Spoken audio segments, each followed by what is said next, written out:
ये ले, रुको ये दे दो बेटा, दोनों ऐसे बैठ जाओ इस पर। ले बेटा,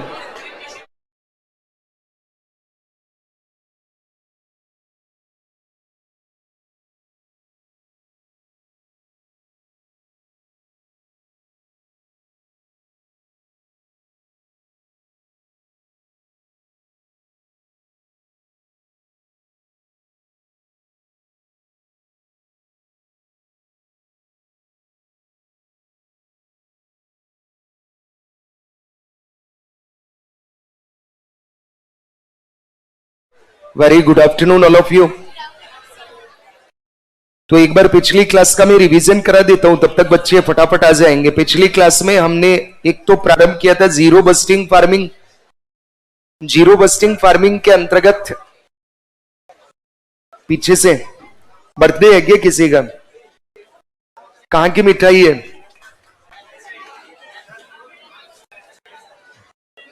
कहां की? सीकर से? अच्छा, शादी की है सिस्टर के, चलो बधाई हो, उनका वैवाहिक जीवन एकदम सुखमय रहे। ठीक है, थैंक यू।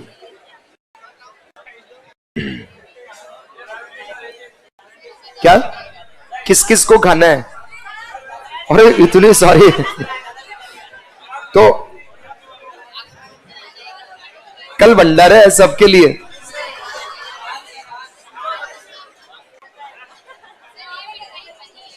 यही वाली खानी है? ये ले, तू तो पहले ही खा, देवी माता ले।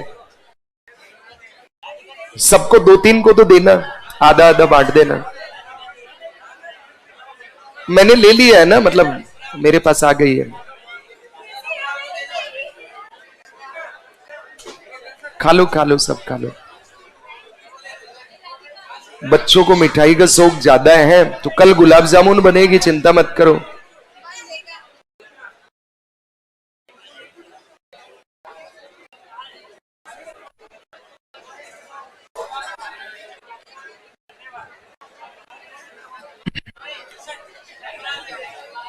अरे इतनी देर में तो खा जा।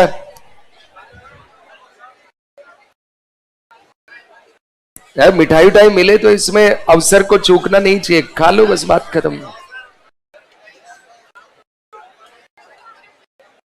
कल कल भंडारे में, कल सबको मिलेगी मेरी तरफ से एक एक ज्यादा गुलाब जामुन खा के आना, ठीक है?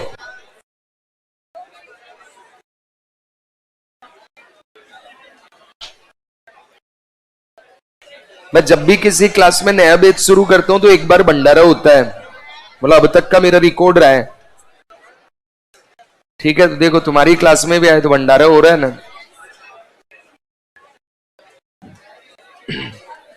तो कल का रिवीजन शुरू करें। सबसे पहले हमने कल जीरो बस्टिंग फार्मिंग देखा था। तो जीरो बस्टिंग फार्मिंग या नेचुरल फार्मिंग का मतलब कि ऐसी कृषि व्यवस्था जिसमें केमिकल फर्टिलाइजर या केमिकल पेस्टिसाइड के स्थान पे किसका यूज किया जाए? नेचुरल फर्टिलाइजर या नेचुरल पेस्टिसाइड्स का। ठीक है, और ये नेचुरल फर्टिलाइजर में क्या क्या आता है? तो जैसे काउडंग हो गया, ग्रीन मेन्योर हो गया, अर्थवर्म मेन्योर हो गया, ठीक है, या नेचुरल प्राकृतिक खाद हो गया। क्या होते हैं ये? तो ये प्राकृतिक खाद वगैरह वो प्रमुख उत्पाद होते हैं जो नेचर से, हवा और मिट्टी से मेन न्यूट्रिएंट एनपीके को अब्सॉर्ब करके प्लांट्स को अवेलेबल कराते हैं। ठीक है, उसके बाद में one nation one fertiliser scheme पढ़ा था। तो one nation one fertiliser scheme कब प्रारंभ हुई थी? 17 अक्टूबर 2022। शाबाश। कौन सी योजना के अंतर्गत? पीएम बीजेपी, प्रधानमंत्री भारतीय जन उर्वरक परियोजना के तहत। इसमें क्या होगा? तो इसके तहत हमारे देश में जो विपणन कंपनियां, उनको अब फर्टिलाइजर अपने नाम से न बेच के भारत ब्रांड के नाम से बेचना होगा, जो भी सब्सिडाइज्ड है। ठीक है, जैसे Bharat urea, Bharat NPK, Bharat DAP, muriate of potash भी भारत। तो इससे नियम बना दिया कि ऊपर के 2/3 हिस्से पर तो भारतीय, ये प्रधानमंत्री भारतीय जन उर्वरक परियोजना का लोगो और नाम और ब्रांड का नाम देना होगा, और 1/3 हिस्से में अपनी अपनी कंपनी का ब्रांड, लोगो और सूचनाएं जो देनी है वो लिख दो, जो दिखेगा ही नहीं। फायदा ये होगा कि किसान ब्रांड के चक्कर में नहीं पड़ेगा, टाइम पे उसको फर्टिलाइजर मिलेगा, सस्ता फर्टिलाइजर मिलेगा, और गवर्नमेंट के ऊपर सब्सिडी का बर्डन कम आएगा, विशेष करके ट्रांसपोर्टेशन के कारण जो आ रहा है। अब एक पीएम प्रणाम योजना और है इससे रिलेटेड, पर वो यानी वो सब्सिडी वाले में पढ़ाऊंगा, वो सब्सिडी से रिलेटेड है, ठीक है। पीएम प्रणाम योजना इसी बजट में आई है, तो पीएम प्रणाम योजना वो हम कहां पढ़ेंगे, जब सब्सिडी पढ़ेंगे, उसका संबंध फर्टिलाइजर से है, लेकिन रिलेटेड टू फर्टिलाइजर सब्सिडी है, तो वो सब्सिडी की स्कीम्स में पढ़ेंगे हम, ठीक है। फिर उसके बाद में हमने एक अगली प्रॉब्लम शुरू की थी, और उस प्रॉब्लम का नाम क्या है, कृषि कर्ज या कृषि वित्त या कृषि ऋण की समस्या। तो आप इतना जानते हैं कि एग्रीकल्चरल क्रेडिट जो होता है वो दो काम के लिए लिया जाता है, एक प्रोडक्शन के लिए और दूसरा नॉन प्रोडक्शन, ठीक है। कृषि कर्ज दो कार्यों के लिए होता है, प्रोडक्शन और दूसरा नॉन प्रोडक्शन। खाद, बीज, मशीनरी, उर्वरक, पशुधन, जमीन आदि खरीदने के लिए भी पैसा चाहिए, तो ये प्रोडक्शन काम हो गया। और इसके अलावा जैसे हमें लोन किसके लिए चाहिए, शादी ब्याह करना, पढ़ाई लिखाई करना, या कपड़े वगैरह खरीदना, मकान बनाना, कर्ज चुकाना, these are non productive needs, तो इनके लिए भी किसान को लोन चाहिए। दो जगह से मिल सकता है किसान को लोन, कहां से, दो सोर्स है, पहला फॉर्मल, दूसरा इनफॉर्मल।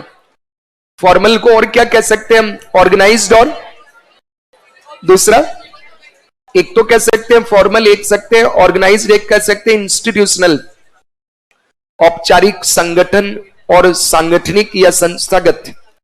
इसमें आते हैं सबसे ज्यादा कृषि कर्ज बांटता है वो है कॉमर्शियल बैंक, फिर कोऑपरेटिव बैंक, फिर आरआरबी, फिर माइक्रो फाइनेंस संस्थाएं।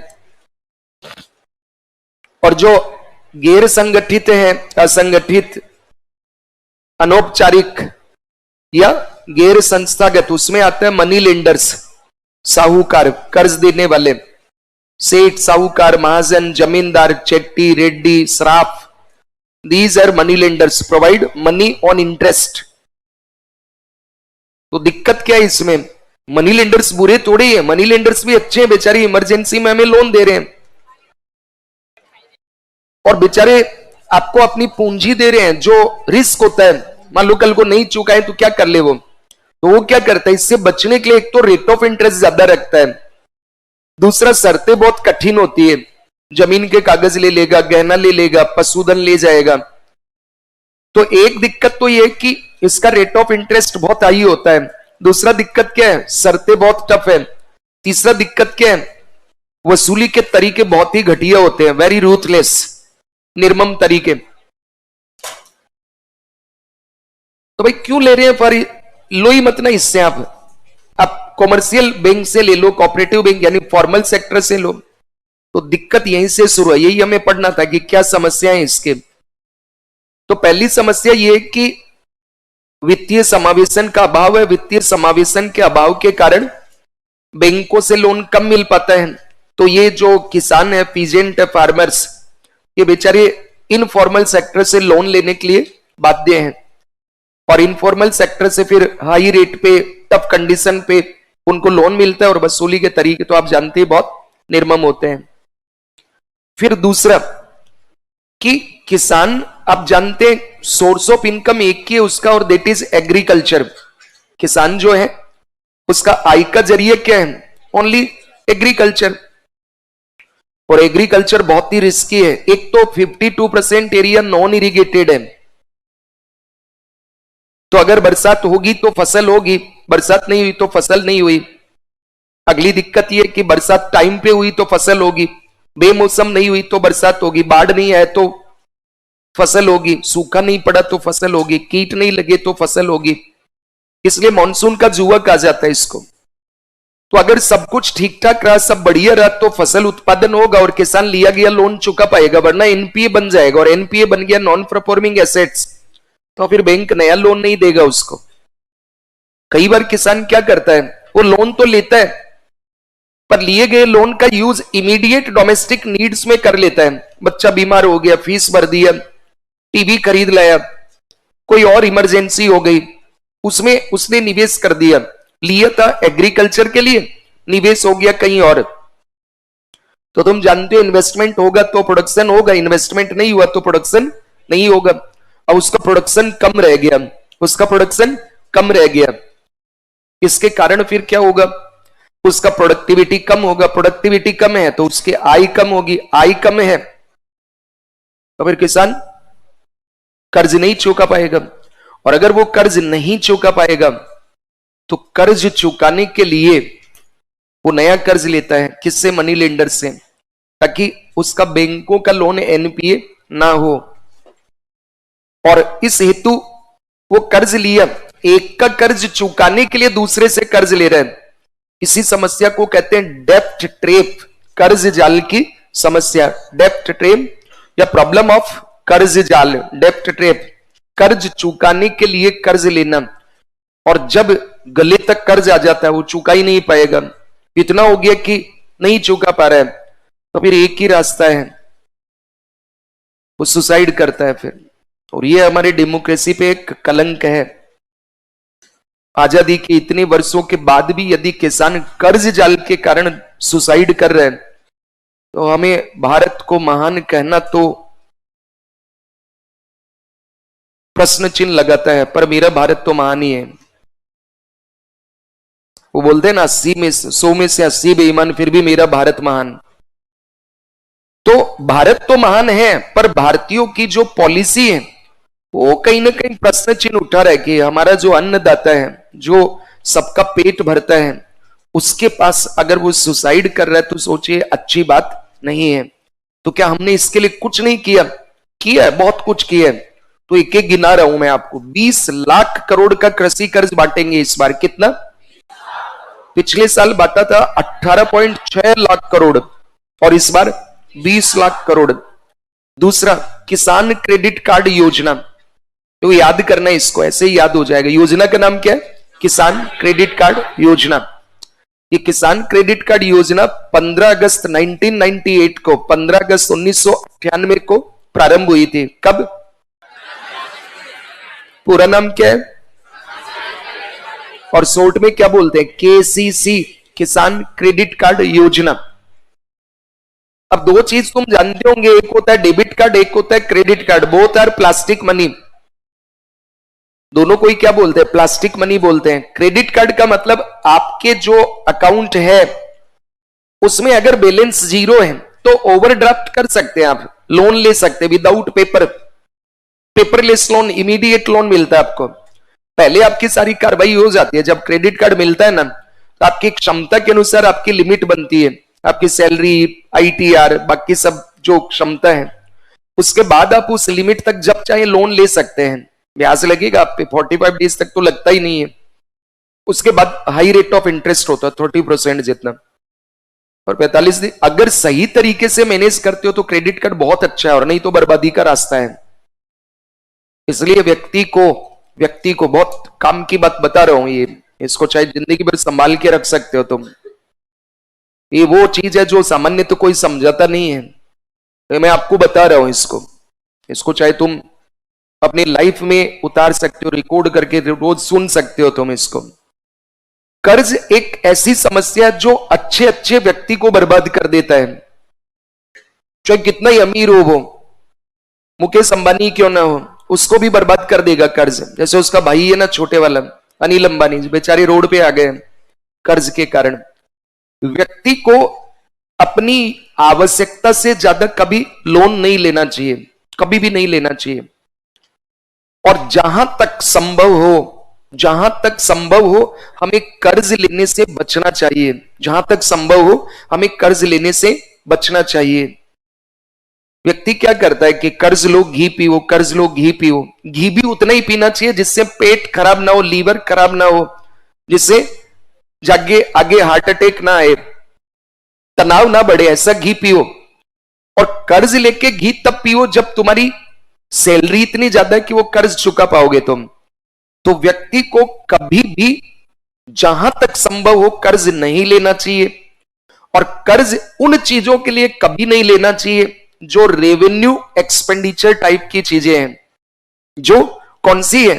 राजस्व खर्च वाली है, यानी जिससे ना तो आपकी एसेट्स बन रही है ना ही तुम्हारी लाइबिलिटीज कम हो रही है, ना तो तुम्हारा मकान बना, ना तुम्हारी कार बनी, ना तुम्हारा फ्लैट बना, ना तुमने जमीन खरीदी, ना शेयर मार्केट में निवेश किया, बस यूं ही कपड़े खरीदने के लिए लोन ले लिया, मूवी देखने के लिए लोन ले लिया, कुछ पीने के लिए लोन ले लिया। कभी नहीं लेना है, वरना वो बर्बाद कर देगा। हाँ, यदि मान लो आप दुकान खोलने के लिए निवेश करने के लिए लोन ले रहे हो तो ले लो, लोन लेके भी तो बहुत आगे जाया जा सकता है, बट मैनेज करो उसको कि मैं 1 करोड़ निवेश कर रहा हूं, मेरा ये टारगेट है, ये स्ट्रेटजी है, मैं ऐसे इसको आगे लेके जाऊंगा। तो कर्ज जो तुम ले रहे हो ना, उसको मैनेज करो। किसके लिए? अगर कैपिटल एक्सपेंडिचर के लिए लोन ले रहे हो, जैसे मान लो तुम्हारे पिताजी ने लोन लिया तुम्हारी पढ़ाई के लिए कि बच्चा आरएस बन जाएगा, तो ये बुरा नहीं है, तुम आरएस बन गए तो कर्ज क्या सब कुछ चुका दोगे अपना। लेकिन अगर मान लो तुमने वो पैसा लिया पढ़ने के लिए और तुमने बर्बाद कर दिया अपना टाइम, पढ़ाई नहीं किया, पिताजी तो लोन ले चुके हैं, वो चुकाने में फिर पीढ़ियां बीत जाती हैं, नहीं चुका पाएंगे तो बच्चों के ऊपर बर्डन, तो बच्चे कहेंगे पापा क्या देके जा रहे हो, कर्ज का बोझ। ठीक है, तो व्यक्ति को जहां तक संभव हो कर्ज से बचना चाहिए। ये जितनी भी जो बड़ी बड़ी कंपनीज है, ये आपको बोलती है क्रेडिट कार्ड ले लो एसबीआई का, क्रेडिट कार्ड ले लो एचडीएफसी का, वो आपको ऑफर देते हैं cashback discount on credit card, इतना % छूट मिलेगा आपको। कभी मत फंसो इनके चक्कर में। यदि तुम्हारी पेइंग कैपेसिटी है और जरूरत की कोई चीज है, बहुत ज्यादा जरूरी है, तो लो भाई उसको, फिर मरना थोड़ा ही है हमें, जिंदगी है इसको जीना भी है हसीन तरीके से, लेकिन जिंदगी को बर्बाद नहीं करना है कर्ज के बोझ तले। कर्ज इतना ज्यादा नहीं होना चाहिए कि रात को नींद में भी सपना आ रहा है कि वो बैंक वाला तुम्हें अरेस्ट करने आ रहा है। कर्ज इतना भी ज्यादा नहीं होना चाहिए कि बच्चों को चुकाना पड़ जाए। लेकिन कर्ज अगर उन कामों के लिए हम कर रहे हैं कि जिससे कैपिटल निवेश हो रहा है, कोई दुकान खरीद रहे हो, कोई मान लो मकान बना रहे हो, कोई जमीन खरीद लिया, कोई बिजनेस कर रहे हो, लेकिन वो भी कंट्रोल्ड होना चाहिए। क्या होना चाहिए?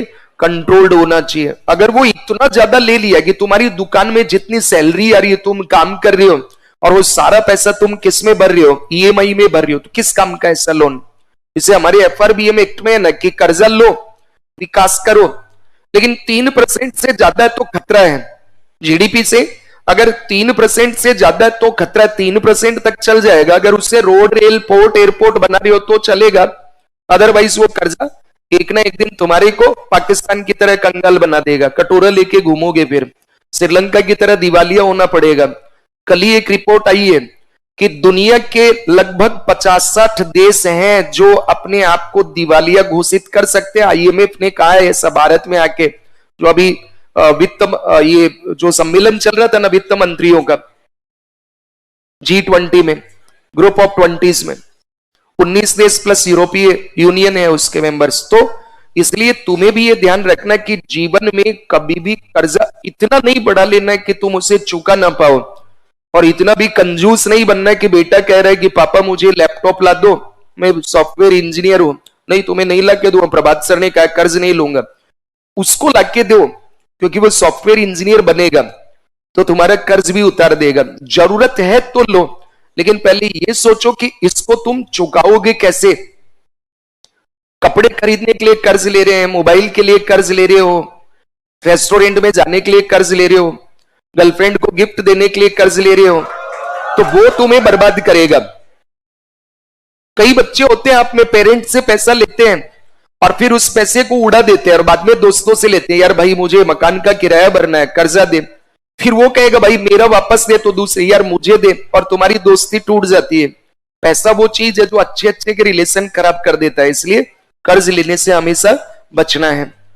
अब ये किसान देवता क्या करता है, इस कर्ज को लेता रहता, उसको कोई समझाने वाला नहीं मिला ना प्रभात सर की तरह। काश में होता तो किसान को भी समझा पाता कि अन्नदाता इतना ही कर्ज लेना जो तुम चुका पाओ। वो बेचारा क्या है, लेता रहा कर्ज, फिर कर्ज के जाल में फंस गया। तो कर्ज के जाल से निकलने का जब उसको रास्ता नहीं मिलता तो किसान आत्महत्या कर लेता है। ये अच्छी बात नहीं है, ठीक है। तो अब इसके समाधान के लिए भारत सरकार ने 15 अगस्त 1998 को किसान क्रेडिट कार्ड योजना प्रारंभ की, और ये कहा कि इसका उद्देश्य क्या है, तो पहला ध्यान से सुनना, मनी लेंडर्स के एक्सप्लॉइटेशन से बचाना, जो सूदखोर हैं उनके शोषण से बचाना। पहला ऑब्जेक्टिव क्या है, सूदखोर या मनी लेंडर्स के शोषण से बचाना। दूसरा, वित्तीय समावेशन को बढ़ावा देना। वित्तीय समावेशन कैसे बढ़ेगा, क्योंकि बैंकों से मिलेगा ना ये, तो बैंक से अगर तुम्हें लोन मिले, जमा सुविधा मिले, बीमा सुविधा मिले, म्यूचुअल फंड या डीमेट की सुविधा मिले, तो इसी को वित्तीय समावेशन कहते हैं कि गरीब या वंचित वर्ग के व्यक्ति को जब बैंकिंग क्षेत्र की सेवाएं मिले, यानी जमा और डिपॉजिट और अदर बीमा की सेवाएं मिले, या फिर उसे अदर फाइनेंशियल जो म्यूचुअल फंड, शेयर मार्केट जैसी सेवाएं हैं वो मिलने लग जाए, तो दिस इज फाइनेंशियल इंक्लूजन। तो इससे वित्तीय समावेशन बढ़ेगा, क्योंकि आपका क्रेडिट कार्ड कहां मिलेगा, बैंक से, या तो कॉमर्शियल बैंक, या तो कोऑपरेटिव बैंक, या तो आरआरबी। फिर सस्ता लोन दिलाना, संगठित क्षेत्र से सस्ता लोन दिलाना, 7% ब्याज दर, टाइम पे चुकाए तो 3% subsidy, effective rate of interest only 4% annual.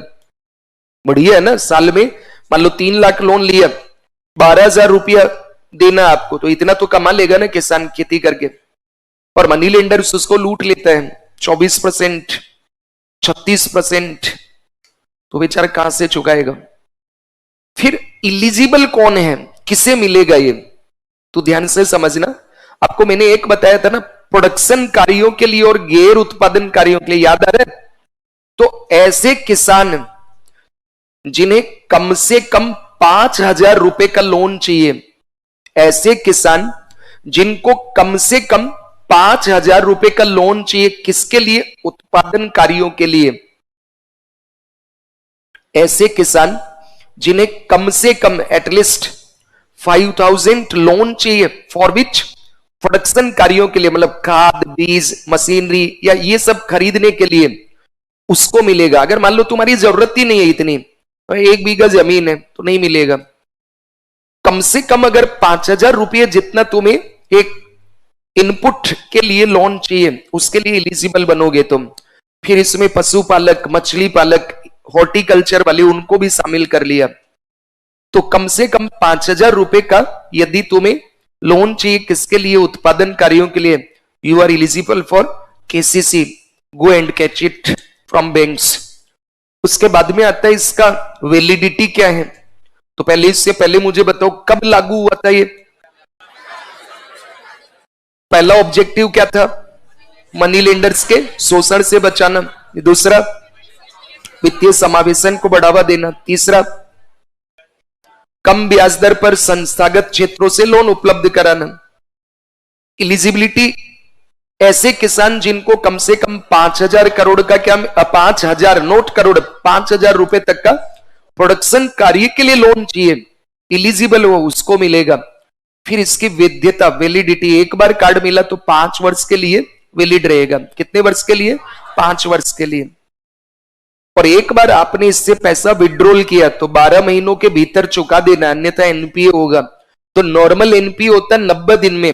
कितने दिन में, 90 दिन में, कि 3 महीनों तक, 90 डेज तक यदि आपने ईएमआई नहीं भरी, पहली बाउंस, दूसरी बाउंस, तीसरी भी bounce, then it will be bad loan, it will be NPA, non performing assets. But agriculture loan 1 वर्ष में एनपीए होता है, तो किसान बेचारा कहां से चुका पाएगा इतना।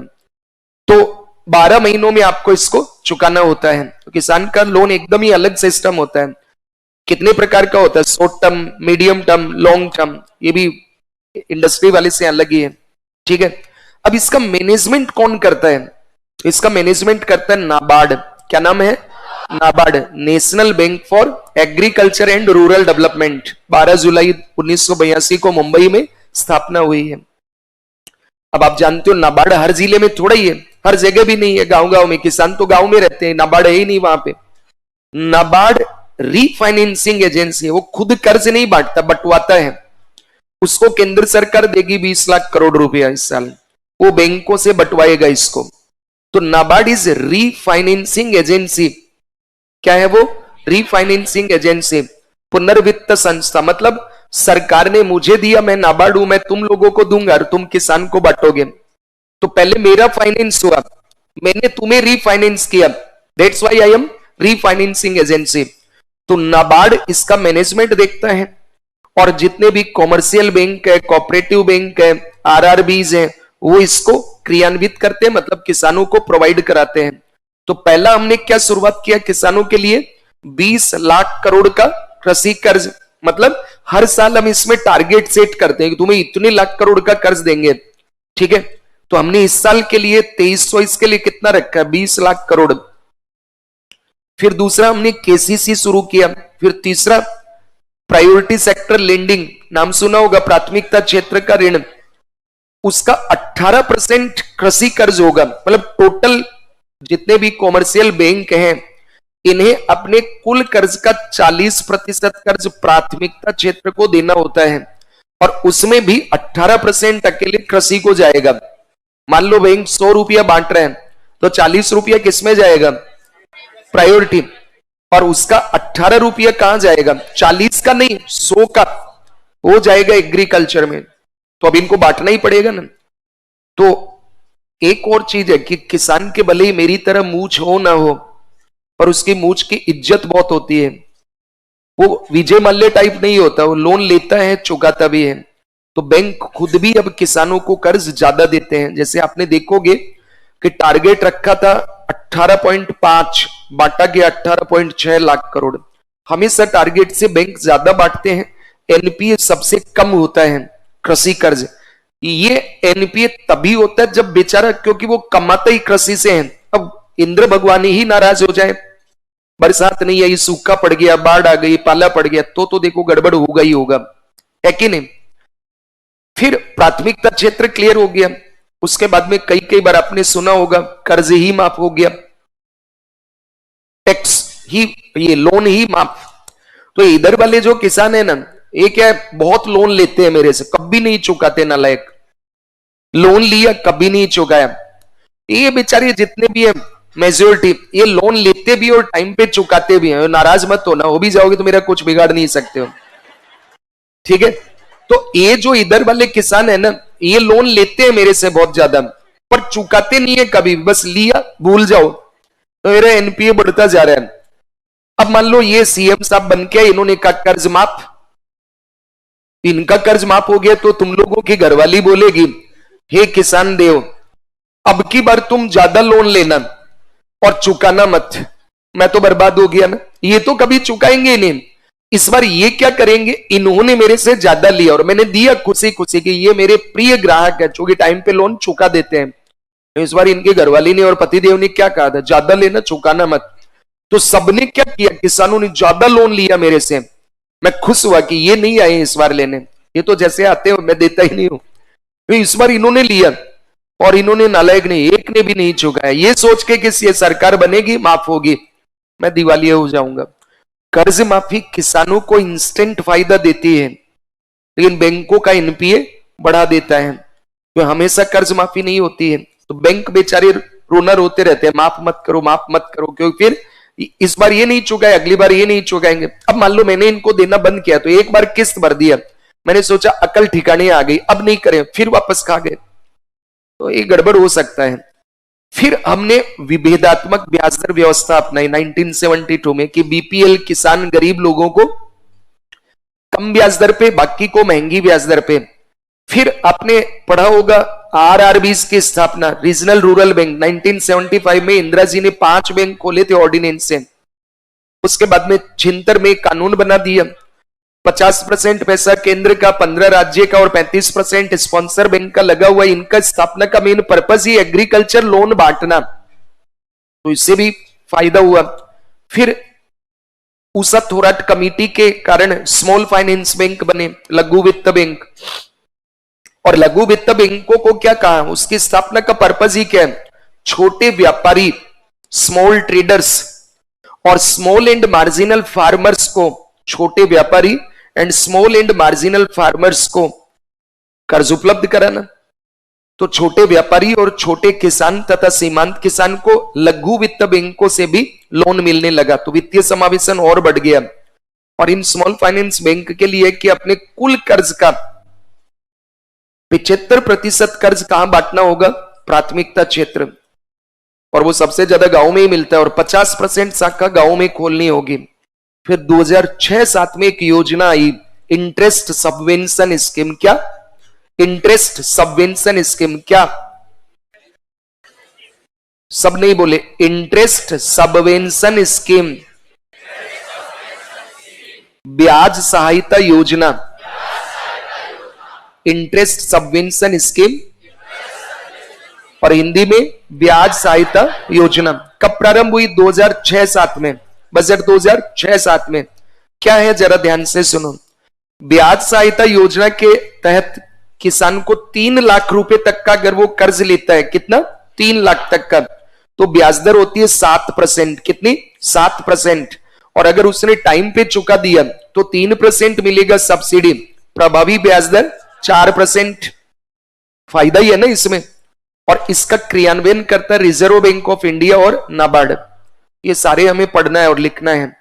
अब मुझे ये बताओ, वो मैं एक बार तो नजर डाल के ही देख लूं, वैसे मुझे पता नहीं है। वो 2 बिटिया थी जो उधर बैठी थी, वो आए हैं क्या आज? वो जो 2 बिटिया थी ना, कल मुझसे यहां मिले थे, एक दिन मैंने क्लास से बाहर भेज दिया था, वो है क्या यहाँ क्लास में? अच्छा ठीक है, बैठ जाओ। 2 मिनट में तुम सबसे बात करूंगा ना। काफी एक देखो, हम वी आर ए फैमिली, और मैं एक ऐसा टीचर हूं जो हमेशा ये मानता हूं कि बच्चों में एक अच्छा संस्कार भी होना चाहिए, क्योंकि तुम अधिकारी बनोगे और तुम इस राष्ट्र के निर्माता हो, वैसे भी फ्यूचर हो, और नेशन बिल्डिंग में तुम्हारा सबसे बड़ा योगदान होने वाला है। सबसे बड़ा क्यों? नेता लोग तो आते जाते रहेंगे, असली काम करने वाले तुम ही बनोगे बच्चों। तो तुम्हारा जो चरित्र है, तुम्हारा व्यक्तित्व है, उसमें झलकना भी तो चाहिए कि तुम अधिकारी टाइप हो। परसों एक घटना हुई थी और मैंने क्लास में कुछ बच्चों को बाहर भेज दिया था, वो सब हम उससे वाकिफ भी हैं। मैं बोर्ड की ओर देख रहा था, मुझे नहीं पता क्या हुआ था, बट एक अजीब सी ध्वनि निकली थी जो शायद सुनने योग्य नहीं थी, और बेटियों के लिए तो बिल्कुल ही अच्छी नहीं थी। अब तुम समझ गए होंगे किस तरह की वो बातें थी कि मेरे कान भी यहां तक सुन के एकदम व्यथित हो गए थे। तो एक बात मुझे बताओ कि जब हम एक परिवार हैं, आपने देखा होगा, मैं भी लड़कियों को या तो बेटी बोलता हूं या बहन बोलता हूं यहाँ क्लास में, जबकि मैं तो गुरु हूं, यहाँ पे टीचर हूं। क्यों बोलता हूं? कि तुमसे भी अपेक्षा रखता हूं मैं कि अगर हमारी बहन की रेस्पेक्ट हम करते हैं, हमारी माता, हमारी पत्नी की रेस्पेक्ट चाहते हैं दूसरों से, तो ये भी तो किसी की बेटी बहन, कल को ये भी मां बनेंगी, ये भी किसी की पत्नी बनेंगी, तो रेस्पेक्ट इनको भी चाहिए ना। और तुम तो अधिकारी बनने वाले हो, और वो भी जिम्मेदार ऑफिसर, एसडीएम, फिर डीएम, कितना सारा तुम्हारे कंधों पे जिम्मेदारियां रहने वाली हैं। मैं जानता हूं कि तुम्हारा बैकग्राउंड अलग अलग, कोई आईआईटी वाला है, कोई इंजीनियर है, कोई एमबीए है, कोई बीकॉम है, कोई कॉमर्स वाला है, कोई डॉक्टर है, कोई सरकारी नौकरी से है, कोई रिटायर्ड फौजी है। सब हम मिले हुए हैं यहाँ पे, लेकिन हमें एक कॉमन चीज है जो हमें जोड़ती है, वो है परिवार, फैमिली वाला फीलिंग। अगर इस परिवार में आपके किसी कर्म से किसी भी बहन को थोड़ा सा भी ऑकवर्ड फील हो, वो अच्छा नहीं है, सच में अच्छा नहीं। और वो भी आप एक शिक्षा के मंदिर में बैठे हुए हैं यहाँ पे, ये माना कोचिंग है, पैसा लेके आप पढ़ रहे हैं यहाँ पे, बट इसके बावजूद भी ये क्या है? एक टेम्पल ही तो है जहां पे आपका करियर बन रहा है। और अगर उसमें हम अपनी 2 पल की हंसी के लिए, कि मैं हंसूंगा क्लास में लोग हंसेंगे, अगर किसी बच्ची को ऐसा फील हो कि यार पता नहीं कहां में बैठ गई, वो शायद ठीक नहीं है। तुम सब एडल्ट हो यहाँ पे, सब वयस्क हो, 18+ के हो, सब समझते हो। तुम्हें मुझे समझाने का भी राइट नहीं है एक तरह से, क्योंकि कहते हैं कि 5 वर्ष तक तो बच्चे को प्यार करना चाहिए, 5 वर्ष से 16 साल तक, 15 साल तक उसको डांट पीट के समझाना चाहिए। 16 वर्ष का हो जाए उसके बाद उसको अपना मित्र बना लेना चाहिए, फिर वो सब समझने लगता है। तुम तो 18+ हो, सब एडल्ट हो, सारी चीजें जानते हो, जिम्मेदारियां क्या होती है वो भी जानते हो, और इतने अवेयर हो, इतनी चीजें पढ़ते हो यहाँ पे। तो तुमसे एक अपेक्षा ये हो सकती है कि क्लास के अंदर इस तरह का माहौल हो कि जितनी भी जो बेटियां वो भी खिलखिलाएं, उन्हें प्राउड फील हो कि वो इस परिवार का हिस्सा हैं, उन्हें ये लगे कि ये हमारे ही अपने लोग हैं। ये आप किसी की रक्षा नहीं कर सकते तो किसी को असुरक्षा का भाव मत महसूस होने दो। बाकी रक्षा तो बेटियां अपनी खुद कर लेंगी, वो कमजोर नहीं है, आज वो सक्षम है, लेकिन असुरक्षा का माहौल महसूस नहीं होने देना चाहिए। अब उस दिन क्या हुआ था उस पर चर्चा नहीं करूंगा, पर मैं ये क्यों बोल रहा हूं, क्योंकि कल वो बेटी मेरे पास आके बोली कि गुरुजी देखो आपने उस दिन किया उसमें आपकी गलती नहीं थी, कुछ ऐसा हुआ, क्लास डिस्टर्ब हुई, आप पढ़ा रहे थे हम पढ़ रहे थे, और हमने उनको ये कहा कि आप मान जाओ, और आपको ये लगा कि हमने ही गड़बड़ किया तो आपने सबने निकाल दिया हमें। लेकिन उसके बाद जो हमारे साथ हुआ कि वो बच्चे कुछ ऐसा चला रहे थे कि जो एक महिला के नाते सुनकर भी ऐसा लग रहा था कि अच्छा नहीं था। तो हम भी उसमें ये बाकी लोगों में मैसेज गया ना कि हम गिल्टी हैं, क्योंकि हम तो उनको समझा रहे थे।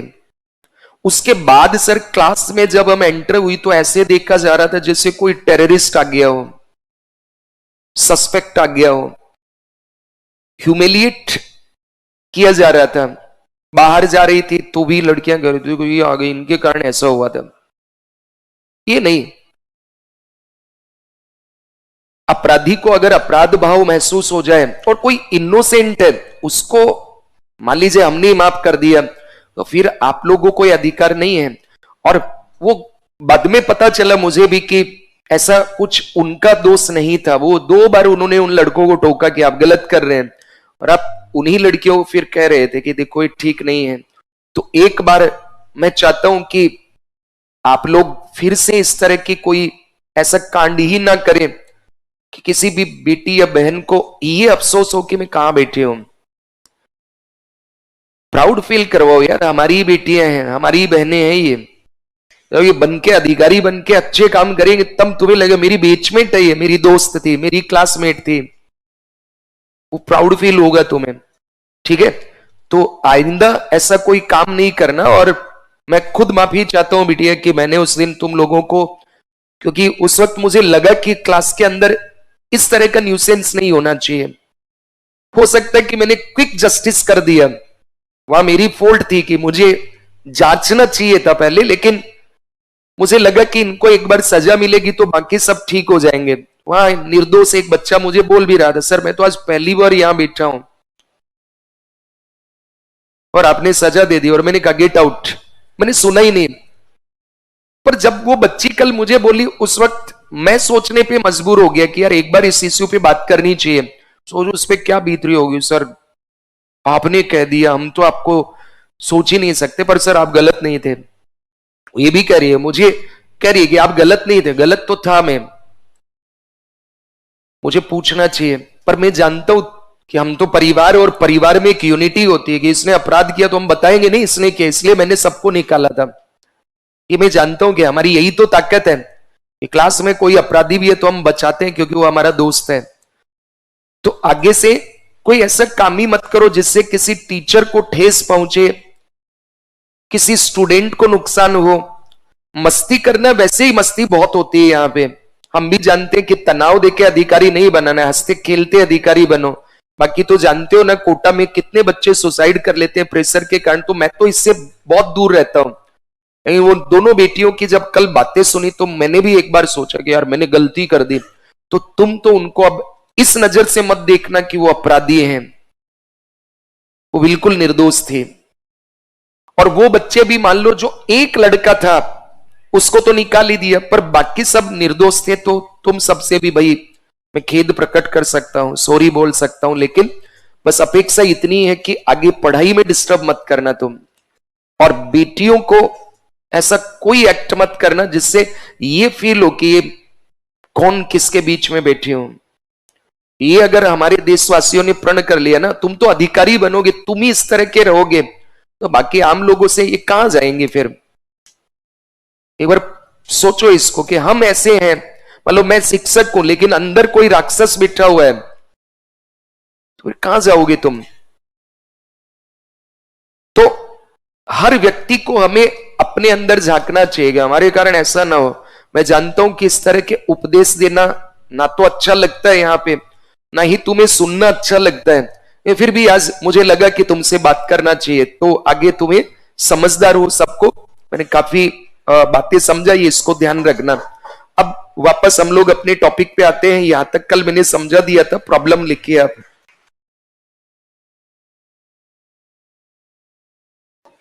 कृषि वित्त की समस्या, इसमें पहला पॉइंट यहां तक लिख लिया था ना, 3 टाइप्स। तो पहला इसमें लिखिए वित्तीय समावेशन, कंटिन्यू लिखना, उसमें हेडिंग नहीं था, मतलब आपने ये लिख लिया था 3 प्रकार के कृषि कर्ज होते हैं, हेडिंग ऑलरेडी डाला हुआ है, मतलब हम कंटिन्यू पढ़ रहे हैं उसको। कल मैं इसको लिखवा था, यहां तक लिख लिया था ना आपने कल, ठीक है। अब हमारी हेडिंग ये है कृषि ऋण की समस्या, तो ये भूमिका मैंने समझाई आपको, है ना। अब इसमें प्रॉब्लम क्या क्या है कृषि ऋण की, तो पहली समस्या ये है, तो आप चाहे तो लिख सकते हैं कृषि ऋण की समस्याएं, तो ऑलरेडी लिखा ही हुआ है। अब इसमें लिखिए वित्तीय समावेशन के अभाव में, वित्तीय समावेशन के अभाव में संस्थागत स्रोतों से वित्त की उपलब्धता कम होती है। In the absence of financial inclusion, there is less availability of finance from formal sources. वित्तीय समावेशन के अभाव में संस्थागत स्रोतों से, संस्थागत, औपचारिक, संगठित, जो भी है, संस्थागत स्रोतों से वित्त की उपलब्धता कम होती है। In the absence of financial inclusion, there is less availability of finance from formal sources, यानी बैंक्स। इस कारण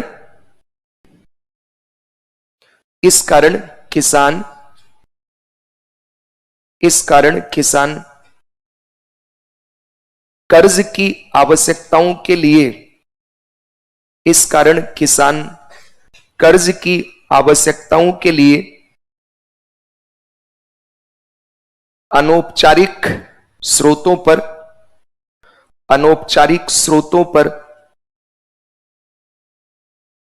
निर्भर होते हैं। अनौपचारिक स्रोतों पर यानी मनी लेंडर्स पर निर्भर होते हैं। As a result farmers are dependent on informal sources for credit requirements.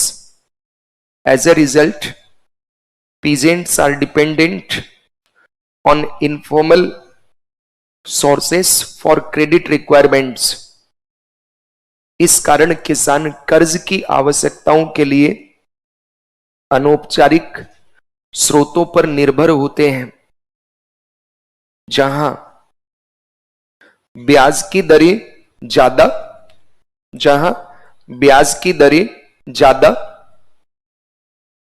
where the interest rates are high, जहां ब्याज की दरें ज्यादा, where the interest rates are high, ब्याज की दरें ज्यादा, शर्तें कठिन, where the interest rates are high, the conditions are tough, शर्तें कठिन, वह वसूली के तरीके निर्मम होते हैं,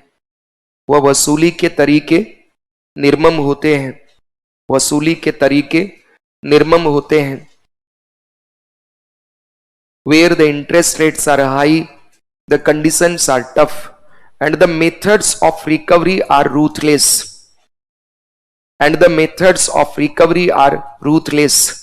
पहली प्रॉब्लम ये है। तो पहली समस्या क्या है? बिकॉज फाइनेंशियल इंक्लूजन है। अभी फाइनेंशियल इंक्लूजन है क्या?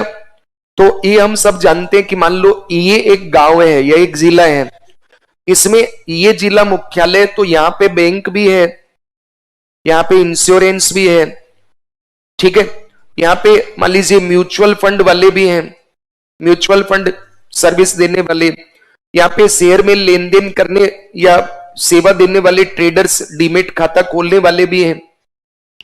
तो जो व्यक्ति इस फील्ड में रह रहे हैं, जो भी व्यक्ति इस एरिया में रह रहे हैं, ये सब इस बैंक बीमा इंश्योरेंस से सर्विस ले पाते हैं। लेकिन जो व्यक्ति रिमोट एरिया में, दूर सुदूरवर्ती गांवों में इधर रह रहे हैं, यहाँ कोई बैंक बीमा, म्यूचुअल फंड इत्यादि नहीं है, तो इन सब का तो इंक्लूजन हो गया बैंक बीमा इनसे।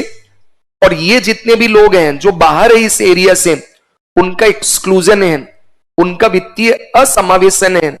तो वित्तीय समावेशन ये कहता है कि इन गरीब लोगों को, वंचित वर्ग के लोगों को, सुदूरवर्ती रिमोट एरियाज के लोगों को या तो हम इस एरिया में शामिल कर लें, या तो हम इसमें ले आए जहां बैंक बीमा, म्यूचुअल फंड ये सब है, या तो वहां ले आओ। ये तो संभव नहीं है, वो अपना जगह छोड़ के थोड़े आएंगे। या फिर bank, insurance, mutual fund, capital market related जितनी भी फाइनेंशियल सर्विसेज हैं वो इन लोगों तक पहुंचा दें। इसको कहते हैं वित्तीय समावेशन। तो वित्तीय समावेशन मतलब समाज के गरीब लोगों को, सुदूरवर्ती लोगों को बैंक बीमा, म्यूचुअल फंड, कैपिटल मार्केट की सभी वित्तीय सेवाएं उपलब्ध करा देना। तो अगर बैंक इन तक पहुंच गया तो सब अपने आप मिल जाएगा, क्योंकि बैंक से बीमा भी मिल जाता है, बैंक से म्यूचुअल फंड भी मिलता है, बैंक से ही ट्रेडिंग अकाउंट और डीमेट अकाउंट खोल के हम कैपिटल मार्केट का भी ले सकते हैं, सारी सेवाएं।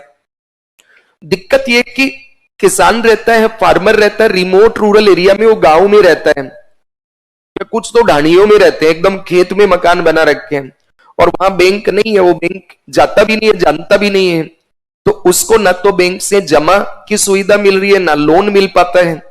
बाकी बीमा वीमा तो वो जानता भी नहीं, और प्रीमियम भरने का पैसा भी नहीं है। शेयर मार्केट क्या होता है सपना भी नहीं जानता उसका। तो इसलिए ये बेचारा फिर लोन कहां से लेता है? बैंक के अभाव के कारण मनी लेंडर्स के पास। और मनी लेंडर्स का प्रॉब्लम क्या है? तो मनी लेंडर का प्रॉब्लम है ब्याज दर ज्यादा, शर्तें कठिन और वसूली के तरीके निर्मम। तो पहली प्रॉब्लम क्लियर। फिर दूसरा लिखिए, भारत में लगभग 52%, 52%, भारत में लगभग 52% कृषि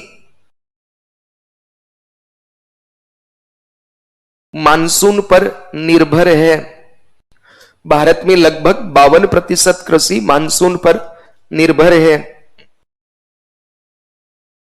भारत में लगभग 52% कृषि मानसून पर निर्भर है।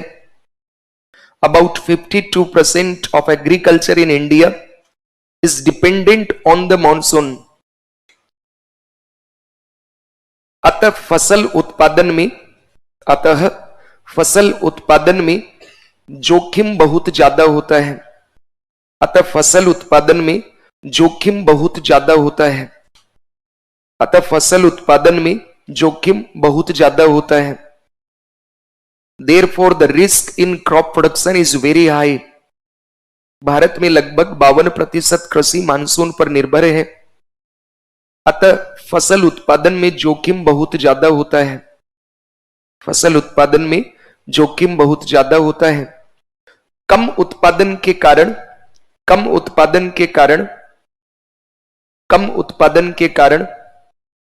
कई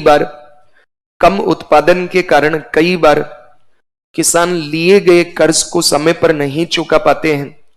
कम उत्पादन के कारण कई बार किसान लिए गए कर्ज को समय पर नहीं चुका पाते हैं।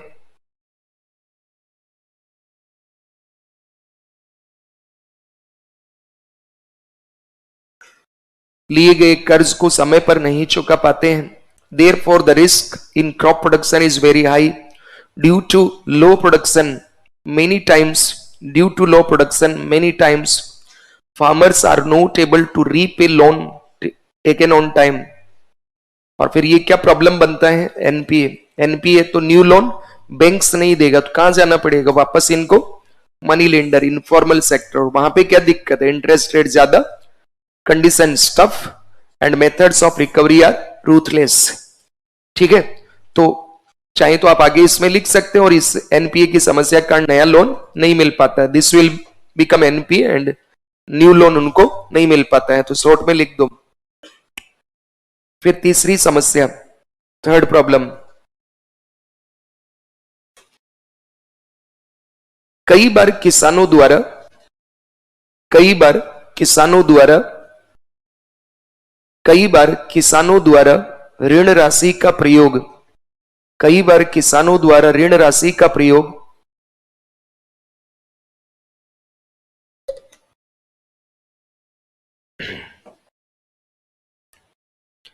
कई बार किसानों द्वारा ऋण राशि का प्रयोग कृषि में निवेश की बजाय कई बार किसानों द्वारा ऋण राशि का प्रयोग कृषि में निवेश की बजाय तात्कालिक घरेलू आवश्यकताओं के लिए तात्कालिक घरेलू आवश्यकताओं के लिए किया जाता है।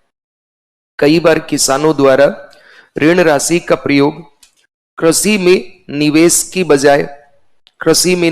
बजाय तात्कालिक घरेलू आवश्यकताओं के लिए किया जाता है।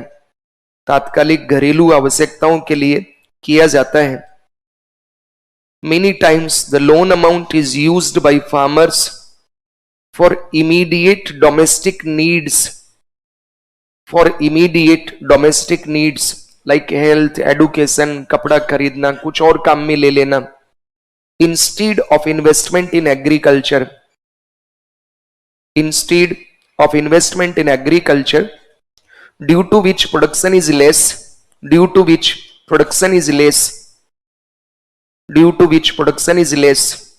and they are unable to repay the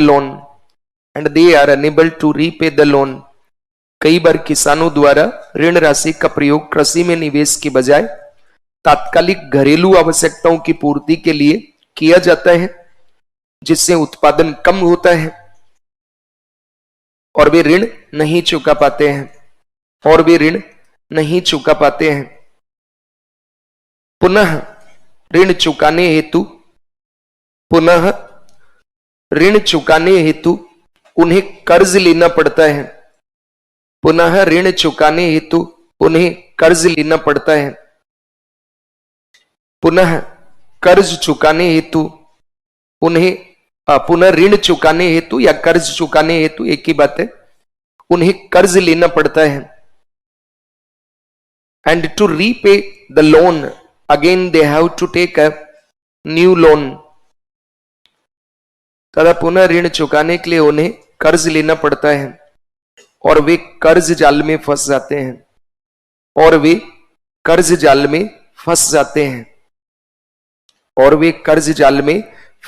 हैं और जब इससे निकलने का रास्ता नहीं मिलता है तो वे आत्महत्या कर लेते हैं। और जब इससे निकलने का रास्ता नहीं मिलता है तो वे आत्महत्या कर लेते हैं। And to repay the loan again they have to take a new loan and they fall into the debt trap when there is no way out of it, so they commit suicide। ठीक है, तो ये कृषि कर्ज की प्रमुख समस्या है। अब समाधान के लिए उपाय लिखने पड़ेंगे ना, तो लिखिए रिफॉर्म्स, सुधार। सबने यहां तक कर लिया। तो पहली प्रॉब्लम वित्तीय समावेशन का अभाव है। दूसरा प्रॉब्लम यह है कि मानसून की विसंगति है, तो प्रोडक्शन ही नहीं होता। तीसरा, लोन लिया किसी के लिए, काम कर लिया किसी और में, तो फिर कर्ज चुकाओगे उसके लिए लोन लेना पड़ेगा। डेब्ट ट्रैप की बहुत बड़ी प्रॉब्लम है। ठीक है, तो सुधार हेतु कदम, तो पहला लिखिए, फर्स्ट हेडिंग दीजिए सुधार हेतु कदम। सुधार हेतु कदम, स्टेप्स फॉर इंप्रूवमेंट। सुधार हेतु कदम, पहला, बजट 2023-24 में कृषि क्षेत्र के लिए 20 लाख करोड़ का ऋण लक्ष्य रखा गया है। जीडीपी का लगभग 9% जितना है। बजट 2023-24 में कृषि क्षेत्र के लिए 20 लाख करोड़ का ऋण लक्ष्य रखा गया। 20 लाख करोड़ का ऋण लक्ष्य रखा गया। A loan target of 20 lakh crore has been set for the agriculture sector in the budget 2023-24.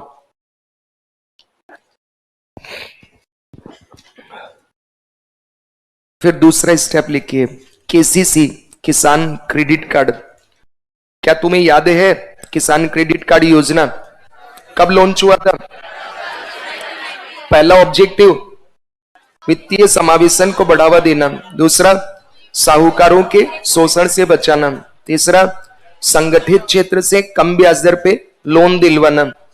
विद्युत किसको मिलेगा एलिजिबिलिटी? ऐसे किसान जो 5,000 रुपए तक के प्रोडक्शन नीड हेतु लोन लेने के लिए अर्हित हैं। वैलिडिटी 5 वर्ष, रीपेमेंट का टाइम 1 वर्ष, managed by NABARD, implemented bye commercial cooperative and RRBs. ठीक है, तो नोट कीजिए इसको। किसान क्रेडिट कार्ड योजना, किसान क्रेडिट कार्ड योजना, किसान credit card scheme launched on 15 अगस्त 1998, शुरुआत 15 अगस्त 1998। फिर लिखिए ऑब्जेक्टिव उद्देश्य, शुरुआत 15 अगस्त 1998, लॉन्च्ड ऑन 15 अगस्त 1998। फिर लिखिए ऑब्जेक्टिव, पॉइंट वाइज लिखिए यहां पे ऑब्जेक्टिव उद्देश्य। पहला, वित्तीय समावेशन को बढ़ावा देने हेतु to promote financial inclusion. Objective उद्देश्य to promote financial inclusion, board पे नहीं दिखेगा आपको, टू प्रमोट फाइनेंशियल इंक्लूजन। दूसरा, किसानों को साहूकारों के शोषण से बचाना, किसानों को साहूकारों के शोषण से बचाना। To save farmers from exploitation of money lenders, to save farmers from exploitation of money lenders, किसानों को साहूकारों के शोषण से बचाना। To save farmers from exploitation of money lenders. फिर तीसरा, संगठित क्षेत्र से सस्ता कर्ज उपलब्ध कराना, संगठित क्षेत्र से सस्ता कर्ज उपलब्ध कराना, संगठित क्षेत्र से सस्ता कर्ज उपलब्ध कराना। To provide cheaper loan from formal sector या from organise sector, to provide cheaper loan from organised sector, to provide cheaper loan from organise sector. अब यही बातें लिखी हुई है यहां पे देखो, साहूकारों के शोषण से बचाने के लिए किसान क्रेडिट कार्ड संस्थागत ऋण तक किसानों की पहुंच को सुनिश्चित करने की एक महत्वपूर्ण और प्रभावी योजना है। इसके माध्यम से बहुत कम ब्याज दर पर किसानों को कर्ज मिलता है। तो पहली चीज साहूकारों के शोषण से बचाना, दूसरा संस्थागत ऋण और कम ब्याज दर पर। तो संस्थागत मिलेगा तो फाइनेंशियल इंक्लूजन बढ़ेगा ना, मनी लेंडर से शोषण भी बचेगा, और जो ऑर्गेनाइज सेक्टर है वहां से हमें चीपर लोन मिल जाएगा। ये इसका ऑब्जेक्टिव है। फिर लिखिए पात्रता या एलिजिबिलिटी, पात्रता एलिजिबिलिटी या क्राइटेरिया। ऐसे किसान जो 5,000 या अधिक मूल्य के, ऐसे किसान जो 5,000 या अधिक मूल्य के उत्पादन ऋण के लिए योग्य हैं, ऐसे किसान जो 5,000 या अधिक मूल्य के उत्पादन ऋण के लिए योग्य हैं।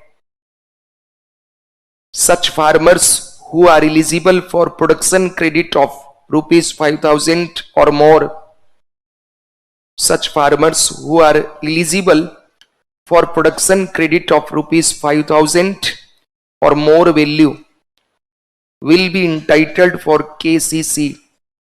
ऐसे किसान जो 5,000 या अधिक मूल्य के उत्पादन ऋण के लिए योग्य हैं वो केसीसी के हकदार होंगे या उन्हें केसीसी मिलेगा। ये पॉइंट सबके क्लियर हो गया कि कम से कम 5,000 रुपए का तुम लोन लेना चाहते हो, किसके लिए? बीज के लिए, खाद के लिए, पशुधन के चारा वगैरह जो भी है। सामान्यतः इसमें लगभग हर किसान आ जाते हैं, कवर हो जाते हैं। ठीक है, भाई मुझे बकरी खरीदनी है तो 5,000 की तो आती होगी, महंगी आती होगी आजकल तो, है ना। गाय की, गरीब की गाय होती है ना बकरी, वो भी आजकल 5-10 हजार की तो आती होगी। पता नहीं है गांव में क्या भाव बिकती है। ठीक है, बिकती तो क्या मिलती है ना। तो छालियां भी इतनी महंगी हो गई है अब, नहीं? ठीक है ना। और अगर चोकला बेड की बात करें तो वो तो और भी महंगी है, क्योंकि उसका ऊन बहुत महंगा होता है, सबसे बेस्ट क्वालिटी का होता है। तो पशुपालक को भी मिलता है, मछली पालक को भी मिलता है, हॉर्टिकल्चर वाले को भी मिलता है। पहले केवल किसान को मिलता था, अब इनको भी इसमें शामिल कर लिया। फिर लिखिए वैलिडिटी, वैधता 5 वर्ष। यस, पंखा बंद करवाएं। ये बेटा कहां से बंद होता है देख लेना, इसको बंद कर देना। वो भी बंद करना है, चालू करवाना है। पीछे वाला चालू कर दो, आगे वाला बंद कर दो। अब तुम्हें थोड़ी एफर्ट करना पड़ेगा ना यहां बैठने का। ठीक है, तो लिखिए वैलिडिटी 5 इयर्स, वैधता 5 वर्ष, वैधता 5 वर्ष, वैलिडिटी 5 इयर्स। तथा प्रत्येक निकासी का भुगतान 12 माह के भीतर करना होगा। Validity 5 years and every withdrawal has to be paid within 12 months. Validity 5 years and every withdrawal has to be paid within 12 months. तथा प्रत्येक निकासी का भुगतान 12 माह के भीतर करना होगा। फिर लिखिए मैनेजमेंट। तो ये मैनेजमेंट किसके द्वारा है? NABARD, managed by NABARD and implemented bye banks. तो आगे लिखिए प्रबंधन, प्रबंधन मैनेजमेंट, तो डेस देके लिखे नाबार्ड। नाबार्ड केसीसी की प्रबंधक इकाई है। नाबार्ड केसीसी की प्रबंधक इकाई है। कब स्थापना हुई है नाबार्ड की? 12 जुलाई 1982। मुख्यालय कहां पे है? खुद लोन बांटता है क्या? तो कैसा है ये? रीफाइनेंस एजेंसी, शाबाश, पुनर्वित्त संस्था। लिख के नाबार्ड केसीसी की प्रबंधक इकाई है। नाबार्ड केसीसी की प्रबंधक इकाई है। NABARD is the managing body of Kisan credit card. NABARD is the managing body of Kisan credit card. फिर लिखिए क्रियान्वयन, इंप्लीमेंट, क्रियान्वयन, इंप्लीमेंट या एग्जीक्यूट, एग्जीक्यूशन किसके द्वारा किया जाता है? बैंकों द्वारा। ठीक है, क्रियान्वयन। तो इसमें लिख दीजिए, सीक्वेंस से लिख दो। सबसे ज्यादा कॉमर्शियल, नंबर 1 पे वाणिज्यिक, नंबर 1, नंबर 2 और नंबर 3 आरआरबी। सबसे ज्यादा कृषि कर्ज कौन बांटते हैं? Commercial bank. दूसरे नंबर पे कोऑपरेटिव बैंक और तीसरे नंबर पे आरआरबी। फिर होती है माइक्रो फाइनेंस, सूक्ष्म वित्त संस्थान, एनबीएफसी वगैरह आती है इसमें। ठीक है, तो managed by NABARD and implemented या एग्जीक्यूट बाय बैंकिंग सेक्टर या कॉमर्शियल, कोऑपरेटिव एंड आरआरबीज। फिर तीसरा ये हो गया केसीसी। अब तीसरा, चौथा, पांचवा, छठवां, सातवां आगे देखेंगे। तो पहला तो हमने क्या किया, मतलब प्रॉब्लम थी ना, उसका सॉल्यूशन पहला हमने किया 20 लाख करोड़ का हम तुम्हें कर्ज देंगे। एक हमने सुविधा दे दी उनको मनी लेंडर से बचाने के लिए कि इंस्टेंट कोई भी जरूरत हो गई तो तुम अपने जैसे क्या क्या यूज कर सकते हो केसीसी से। मान लो तुम्हारी फसल कटी तो पोस्ट हार्वेस्ट मैनेजमेंट के लिए बोरी खरीदना है, ड्रामी का, वो सब तुम इससे पैसा निकाल लो। सीड्स खरीदना है तुम्हें, वो भी कर लो। फर्टिलाइजर लाना है, वो भी कर लो। मान लो बच्चों की पढ़ाई के लिए पैसा चाहिए, निकाल लो। तुम्हारी जितनी लिमिट है वो भी तुम कर सकते हो। या जो तुम्हारी बोरवेल वगैरह है उसका मेंटेनेंस वगैरह भी कर सकते हो, निकाल लो भाई। जल गया तो वो सही करवा लो। क्या इससे घर बनवा सकते हैं? नहीं। क्या इससे कंबाइन या ट्रैक्टर या कोल्ड स्टोरेज खरीद सकते हैं? नहीं, इतना ज्यादा नहीं मिलता इसमें। ठीक है। तो ये ध्यान रखना है कि छोटी मोटी जरूरतें जो किसानों की है वो पूरा किया जाता है, घर बनाने के लिए नहीं होता है, ना ही ट्रैक्टर खरीदने के लिए, ना ही कोल्ड स्टोरेज के लिए, ठीक है। फिर आगे लिखिए, प्राथमिक क्षेत्र के ऋण का 18% कृषि कर्ज के तौर पर देना होता है। 18% of the primary sector loan has to be given as a agricultural loan. प्राथमिक क्षेत्र के ऋण का 18% कृषि कर्ज के तौर पर देना होता है। 18% of the primary sector loan has to be given as agricultural loan. प्राथमिक क्षेत्र के ऋण का 18% कृषि कर्ज के तौर पर देना होता है। 18% of the primary sector loan has to be given as agricultural loan. फिर चौथा, तो ये मैंने आपको एक्सप्लेन किया था ना कि जितने भी कॉमर्शियल बैंक चाहे घरेलू चाहे विदेशी, उन्हें अपने टोटल लोन का 40% किसको देना है? प्रायोरिटी सेक्टर को। इसमें 18% किसको देना है? एग्रीकल्चर को। मतलब 100 रुपया 100% बांटना, उसका 40% इधर जाएगा और इसका 18% इसमें किसको जाएगा? एग्रीकल्चर को। तो 100 का 18 रुपया जाएगा कृषि में, काफी बड़ा हो गया। फिर अगला लिखिए, रीजनल रूरल बैंक्स 1975, क्षेत्रीय ग्रामीण बैंक, लघु वित्त बैंक, ये भी कृषि के लिए काफी सकारात्मक रोल प्ले कर रहे हैं। तो रीजनल रूरल बैंक कृषि कर्ज बांटने के लिए ही स्थापित किए गए हैं, जैसे मरुद्रा ग्रामीण बैंक, ठीक है, जगह जगह देखा होगा आपने, ऐसे ये बैंक्स होते हैं। फिर स्मॉल फाइनेंस बैंक, लघु वित्त बैंक, ऊषा थोराट कमेटी के रिकमेंडेशन पर वित्तीय समावेशन को बढ़ावा देने के उद्देश्य से छोटे व्यापारियों तथा लघु और सीमांत किसानों को कर्ज देने हेतु इनकी स्थापना की गई है। तो स्मॉल फाइनेंस बैंक, याद रखना, बैंक आपको लोन देता है, वो आपको ये नहीं कह सकता तू गांव में जाके धंधा कर या शहर में जाके धंधा कर, तू धंधा कहीं भी कर, लोन ले ले मेरे से। वो ये नहीं कह सकता कि युवाओं को तुम गांव में जाओ वहां धंधा करो, ये ध्यान रखना, ठीक है। फिर long term and short term loans through cooperative banks, सहकारी बैंकों के माध्यम से दीर्घकालिक और अल्पकालिक ऋण।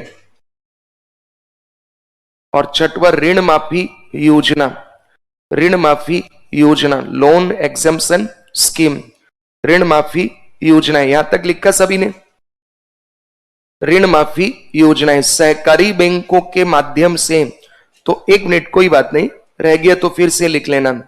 ये कोऑपरेटिव बैंक जो होते हैं, ठीक है, सहकारी बैंक, अभी बोर्ड पे ध्यान दो।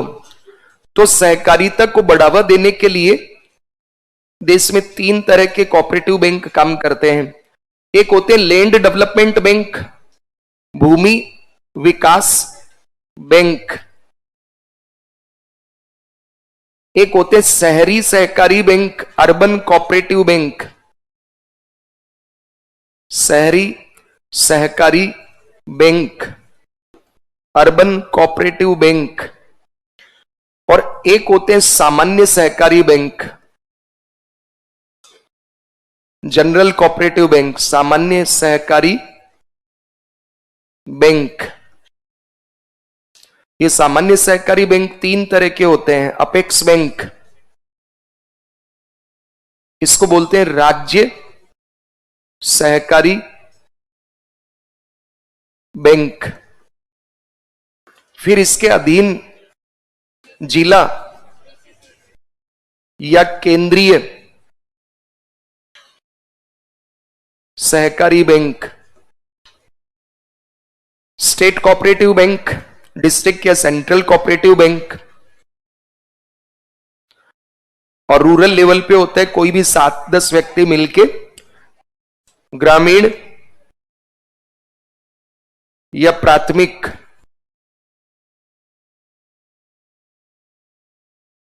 सहकारी बैंक,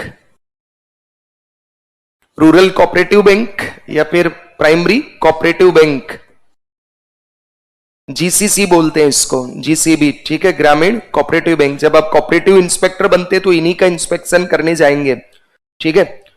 तो ये जो राज्य सहकारी बैंक होता है, ये राज्य में एक होता है, सर्वोच्च बैंक है कोऑपरेटिव सेक्टर का। ये जनता से लेन देन नहीं करता है, ना तो लोन देता है ना तो लोन लेता है जनता से, पॉलिसी मेकर है। जैसे आरबीआई है ना बैंकों का माई बाप, वैसे ही राज्य सहकारी बैंक इन कोऑपरेटिव बैंकों का माई बाप होता है, यानी पॉलिसी बनाता है और पॉलिसी को एग्जीक्यूट कराता है। इस पे सरकार का कंट्रोल होता है, किसका? गवर्नमेंट का। राज्य सरकार कौन सी? स्टेट गवर्नमेंट, क्योंकि राज्य सरकारों द्वारा स्थापित किए जाते हैं। और इस पे आरबीआई भी रेगुलेट करता है, रिजर्व बैंक ऑफ इंडिया भी। ये जनता से कोई लेन देन करता है क्या? नहीं, जनता से कोई लेना देना नहीं। जैसे राजस्थान में है ना, the Rajasthan state cooperative bank, Tonk road पे जवाहरलाल नेहरू पार्क जो है ना, उसके ठीक सामने टोंक रोड पे बड़ा सा शीशे का बिल्डिंग बना हुआ, वो अपेक्स बैंक का राजस्थान का। ये इस पे कंट्रोल करता है, इसको जरूरत पड़ने पर कर्ज देता है, यानी इस पे नियंत्रण करता है। जरूरत पड़ने पर इसको लोन देता है, और सरप्लस पैसे है तो ये खुद लेता है और इसको ब्याज देगा। मतलब ये हो गया एक तरह से रेपो रेट का काम, ये हो गया रिवर्स रेपो रेट का काम। तो जरूरत पड़ी तो लोन लेगा ये इससे, तो ये देगा। इसके पास ज्यादा पैसा है, लोन नहीं बांट पाया तो इसको दे देगा, इससे कोई और ले रहा होगा, तो ऐसे पैसा लिक्विडिटी एडजस्टमेंट होता है। ये जनता से लेन देन करता है,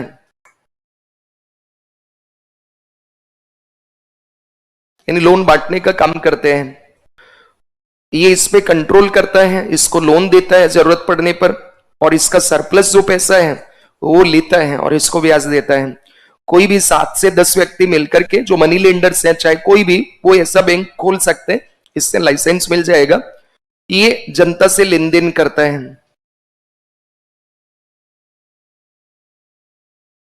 किसके लिए? कृषि कर्ज बांटता है, पशु खरीदने के लिए कर्ज देता है, कोऑपरेटिवनेस को बढ़ाने के लिए कर्ज देता है। तो कोई भी व्यक्ति जाके यहां से लोन ले सकता है। तो कृषि कर्ज बांटते हैं सबसे ज्यादा, गांवों में होते हैं ये। और ये जो अर्बन कोऑपरेटिव बैंक है ना, ये ब्रांच मॉडल पे काम करते हैं, शहरों में होते हैं। जैसे आप इसी रोड पे आगे जाओगे ना, त्रिवेणी नगर की पुलिया से जैसे उतरोगे तो राइट एंड पे देखना the urban sterling cooperative bank. फिर यहां स्वर्णपथ पे जाओगे तो स्वर्णपथ पे आईसीआईसी बैंक के सामने ही देखना अल्मोड़ा, ऐसे बहुत सारे बैंक है। Almora district cooperative bank, Darjeeling Darjeeling district cooperative bank, इस तरह से मिल जाएंगे आपको अर्बन कोऑपरेटिव बैंक। ये ब्रांच मॉडल पे, मतलब एक जिले से दूसरे जिले में ब्रांच हो सकती है। शहरी क्षेत्रों के अंदर लोन देते हैं अनऑर्गेनाइज सेक्टर को, असंगठित क्षेत्र को, और सहकारिता को बढ़ाते हैं। और ये जो लैंड डेवलपमेंट बैंक होते हैं, भूमि विकास बैंक, इनका तो नाम ही है ना भूमि विकास। तो भूमि विकास यानी बंजर भूमि को उपजाऊ बनाने के लिए, कृषि मशीनरी खरीदने के लिए, जैसे कंबाइन ट्रैक्टर, थ्रेसर, महंगी जो मशीनें होती हैं वो खरीदने के लिए लोन देता है, या नई जमीन खरीदने के लिए लोन देता है कि तुम्हें 10 बीघा जमीन खरीदना है। तो ये किसानों को लॉन्ग टर्म लोन देता है, दीर्घकालिक, सस्ता दीर्घकालिक, इसलिए बेचारे घाटे में ही रहते हैं नॉर्मली। फिर भी ये काफी इंपॉर्टेंट है एग्रीकल्चर सेक्टर के लिए, चूंकि मशीनरी के लिए, जमीन खरीदने के लिए, भूमि का विकास करने के लिए लोन देते हैं। तो किसानों के लिए ये भी बहुत काम करते हैं। तो आपने ये लिखा था, सहकारी बैंकों के माध्यम से दीर्घकालिक और अल्पकालिक ऋण मिलता है। और फिर ऋण माफी योजना, भाई तुम्हारे ऊपर मान लो किसान हो, थोड़ा बहुत ही कर्ज है, किस पर 50,000, 20,000, 1 लाख, 2 लाख, मैंने कहा जाओ जी लो अपनी जिंदगी, सारा कर्ज माफ। एक बार तो कर्ज मुक्त हो गए ना। तो कर्ज माफी भी कई बार आप देखते हैं चुनाव होते हैं तो घोषणा कर दो, अगर मैं सत्ता में आया तो सारा कर्ज माफ, किसान को फायदा हो गया। ये वो वाली है, ये नहीं चुकाते थे, ये चुकाते, अगली बार ये भी नहीं चुकाएंगे, तो बाद में एनपीए बढ़ता है, वो दिक्कत है। तो आरबीआई और बैंक इसका हमेशा विरोध करते हैं। क्यों? क्योंकि इसके कारण फिर किसानों को ये लगा कि अब तो यार अगली बार कोई आएगा वो माफ कर ही देगा, तो 5 साल तक हम लोन लेंगे और बाद में नहीं चुकाएंगे, फिर हमारे ऊपर कर्ज का जाल बढ़ता जाएगा, सरकार आके माफ कर देगी। लेकिन अच्छी बात नहीं है। अब बात यहां पे ये है, कर्ज माफी से क्या किसान को फायदा होता है? यस होता है। अरे मेरे ऊपर कर्ज होगा, माफ कर दो, मेरा तो भला हो गया, उद्धार हो गया, जी ले सिमरन अपनी जिंदगी, वो बात हो गई है कि नहीं? तो किसान का कर्ज माफ करने से उसको फायदा तो मिलता है, लेकिन परमानेंट सॉल्यूशन नहीं है। ठीक है, अगर उसको एक ट्रैक्टर फ्री दे दो, बोरवेल करवा दो, उसके कोल्ड स्टोरेज बनवा दो, तब तो परमानेंट सॉल्यूशन होगा, क्योंकि उसको चाहिए ही नहीं कामों के लिए। लेकिन लोन लेने से क्या एक बार माफ किया तो अगली बार ज्यादा लेगा और ज्यादा लेगा। ठीक है, तो ये है, उसको प्रमोट करो कि अगर तुमने टाइम पे चुकाया तो तुम्हें ब्याज नहीं देना पड़ेगा। हाँ, मान लो ऐसी कंडीशन हो कि फसल ही खराब हो गई बेचारे, तो माफ कर दो यार, कहां से चुकाएगा, क्योंकि सोर्स ऑफ इनकम क्या है उसका, एग्रीकल्चर ही है। फिर इसी के लिए अगली स्कीम लिखी कृषि की जो ब्याज सहायता योजना है, ब्याज सहायता योजना, ब्याज सहायता योजना। ये कुछ नहीं, ये तो ऐसे ही है कि जैसे आपको लिखवा है ना 8.5 लाख करोड़, 9.2 करोड़, 10.7 लाख, 11.6 लाख, 12.6 लाख, 13.9 लाख, 15.8 लाख, 18.6 लाख, 20 लाख करोड़, ऐसे कर्ज बढ़ता ही जा रहा है। इसका इतना दे रहे हैं हम, ये है ना। अब आगे लिखिए, तो ये याद है सभी के, ब्याज सहायता योजना कब प्रारंभ हुई थी, 2006-07। इसके तहत कितने लाख तक का कर्ज मिलता है, 3 लाख तक का। तो ब्याज दर 7%, टाइम पे चुका है तो 3% ब्याज में छूट, तो प्रभावी ब्याज दर कितना रह जाएगा, 4%। इंप्लीमेंट कौन कर रहे हैं, नाबार्ड और आरबीआई। ठीक है, तो लिखिए इसको, ब्याज सहायता योजना, इंटरेस्ट सबवेंशन स्कीम, ब्याज सहायता योजना। और डेट के लिखिए 2006-07 से, 2006-07 से लागू है, applicable from 2006-07।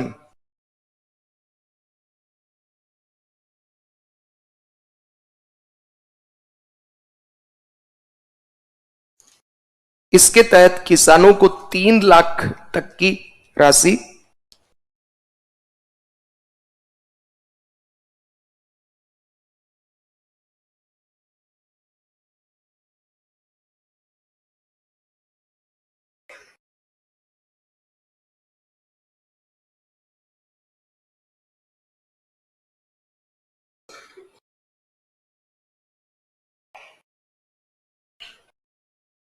Sir, we are also innocent. It wasn't our fault. We are boys. That doesn't mean that we are shameless or we don't care about our character. Now our crush don't look at us. Oh my God. It was a great loss for us. But sir we promise that, आपकी एक एक बात का ध्यान रखेंगे। Back ventures community, great. Last वाली line दिल छू गई है, बाकी सब तो क्रस व्रस तो तुम्हारा आरएस होना चाहिए। ठीक है, तुम्हारा एक ही क्रस होना चाहिए और वो है सिर्फ तुम्हारा टारगेट। अगर उसके अलावा कोई तुम्हारा क्रस है अभी 1-1.5 साल में, तो उस क्रस को क्रस कर डालो, वरना वो तुम्हें क्रस कर डालेगी। ठीक है, अभी क्रस वर्स मत फैलाओ यहां पे। अभी तुम्हें सिर्फ किससे क्रस करना है, आरएस से मोहब्बत करो, वो तुम्हें अपने आप ही तुम्हारा पता नहीं क्या भला भला कर देगी, चिंता मत करो। ठीक है, तो लिखो इसको, आई थिंक लिख लिया होगा, लिखो लिखो फटाफट लिखो।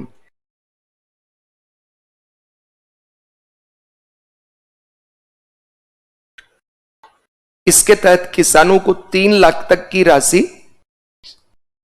7% ब्याज दर पर प्रदान की जाती है।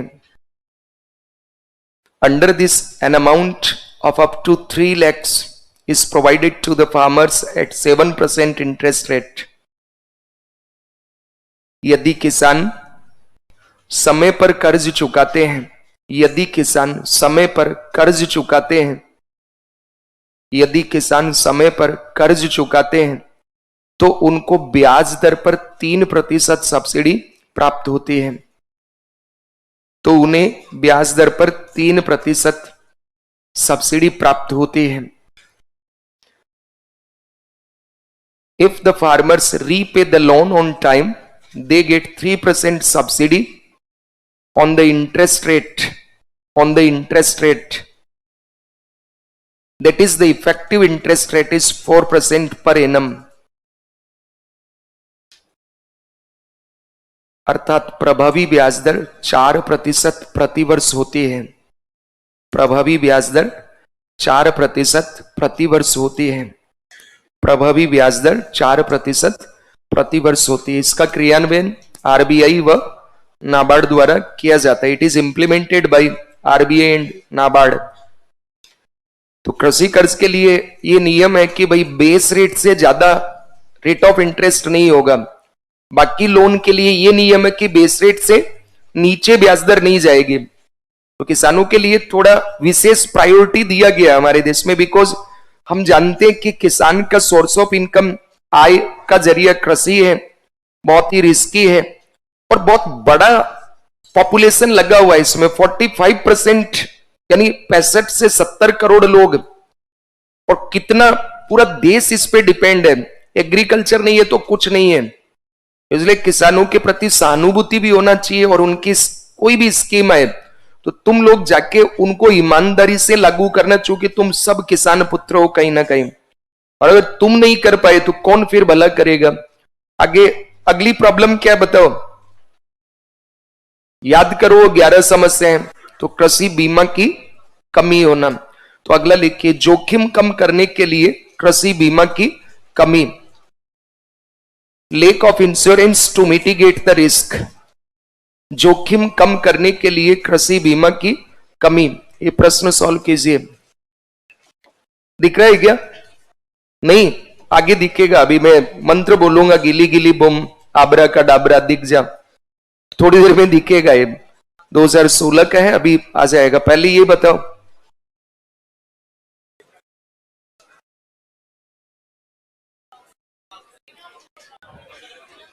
भूमि Vikas bank for long term period.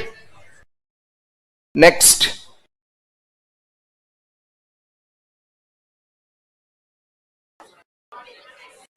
Number 1 commercial bank, number 2 cooperative, number 3 और नंबर 4। तो answer will be commercial bank. सबके क्लियर है? फिर इसको सॉल्व कीजिए।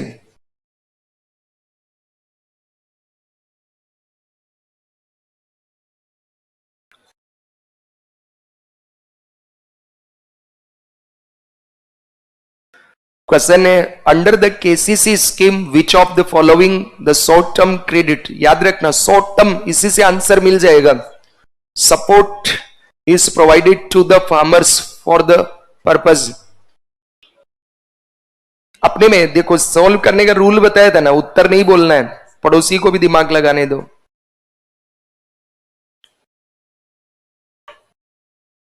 बैक बेंचर्स, आंसर हो गया।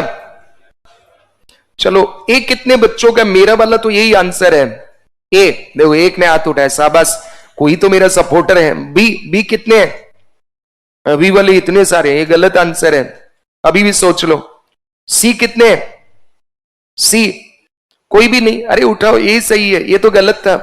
सी अच्छा, 1 2 है, शाबाश। डी कितने हैं? डी अब कोई भी सही या गलत नहीं है, निर्णय वो होगा ना। ये कह रहे किसान क्रेडिट कार्ड योजना के अंतर्गत निम्नलिखित में से किन किन उद्देश्यों के लिए किसानों को अल्पकालीन ऋण उपलब्ध कराया जाता है। 15 माह तक के लिए मिलता है, खाद बीज आदि के लिए। तो क्या इसके लिए मिलेगा? यस। फार्म परिसंपत्तियों के लिए, मोटर जल गई, ले लो, उसमें रिपेयर करवा दो। तारबंदी करवाना है, रिपेयर करवा दो उसका। क्या कंबाइन मशीन या कटाई मशीन, ट्रैक्टर, मिनी ट्रक खरीद सकते हैं इससे? नो। दूसरा गलत है, यहां है, यहां है, यहां है, आंसर बी। आगे देखो ही मत, ठीक है। फिर मान लो देखने की इच्छा हो तो देख लो, फार्म परिवारों के उपभोग आवश्यकता, बच्चे की फीस भरना है, बीमारी का खर्चा है, या कोई और मान लो छोटा मोटा काम करना, तो यस।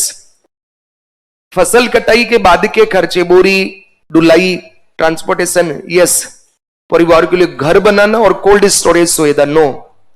तो जहां पे पांच वो भी कटेगा, देखो दोनों आंसर यही मिल जाएगा आपको, है ना। तो बी इज राइट आंसर। फिर इसकी फोटो खींच लो फटाफट।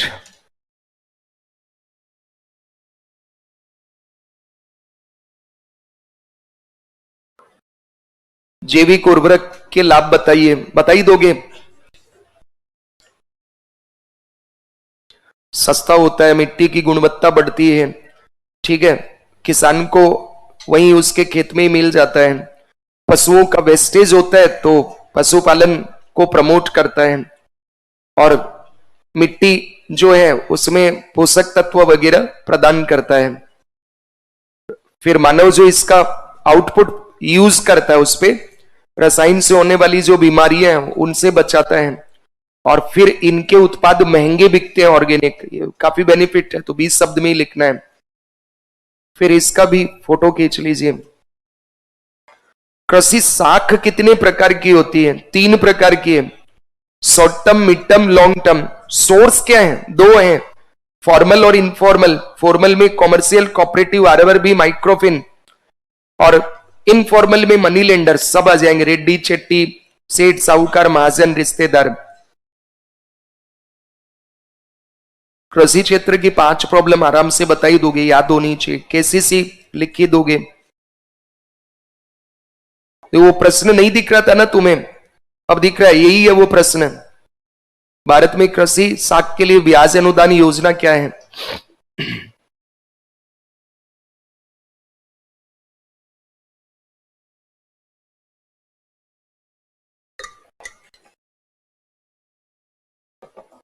अब तुम्हें ये वाला प्रश्न अभी नहीं आएगा, 5 मिनट बाद आएगा, है ना।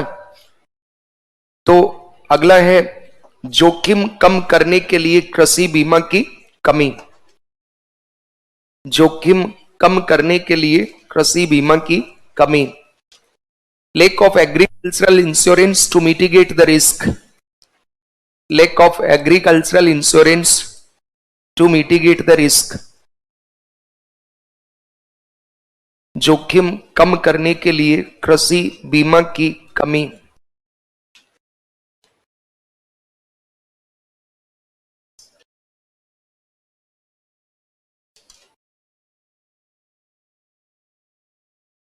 एनपीए बढ़ाने से किसानों को हानिकारक प्रभाव पड़ता है, आत्महत्या की स्थिति भी हो सकती है।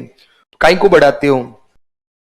एनपीए अच्छा नहीं है, बैंक के लिए भी, किसान के लिए भी, किसी के लिए भी ठीक नहीं है, इकोनॉमी के लिए भी ठीक नहीं है, क्योंकि ज्यादातर जो एनपीए होता है वो सार्वजनिक बैंकों का होता है, और वो सरकार का पैसा है, जनता का पैसा है, और सरकार कर्ज माफी कर रही है तो भी वो उनके ऊपर ज्यादा प्रभाव पड़ता है, ठीक है। एनपीए का कोई फायदा नहीं होता है, नुकसान ही नुकसान है। एक बस ये फायदा, अगर तुम ये कौन सर नहीं फायदा बता के ही रहो, तो मैं कुछ भी पूछोगे उत्तर मेरे पास 1000 होते हैं, तो मैं कहूंगा यस इट इज गुड, कर्ज लो, घी पियो, घी पियोगे तो इकोनॉमी बढ़ेगा। एनपी हो रहा है तो बैंक का हो रहा है, मेरे बाप का क्या जा रहा है, मैं तो कपड़े खरीदो, जूते खरीदो, कार खरीदो, इकोनॉमी को तो बढ़ा रहे हो ना तुम। तो ये मैंने कहा था, कोई भी व्यक्ति अगर परचेज करेगा, इसने कपड़े खरीदे, इस दुकानदार से पैसा बैंक में चला गया, इसने कर्जा लेके किसान ने मान लो कुछ सामान खरीदा, नहीं चुकाया, बट जिसके पास पैसा गया वापस बैंक में गया, वो घूम फिर के पैसा जा रहा है, लेकिन एनपी अच्छा नहीं होता है, ठीक है। अब ये जोखिम कम करने के लिए कृषि बीमा की आवश्यकता क्यों है, इसको ध्यान से समझो। कृषि बहुत ही जोखिम युक्त व्यवसाय है।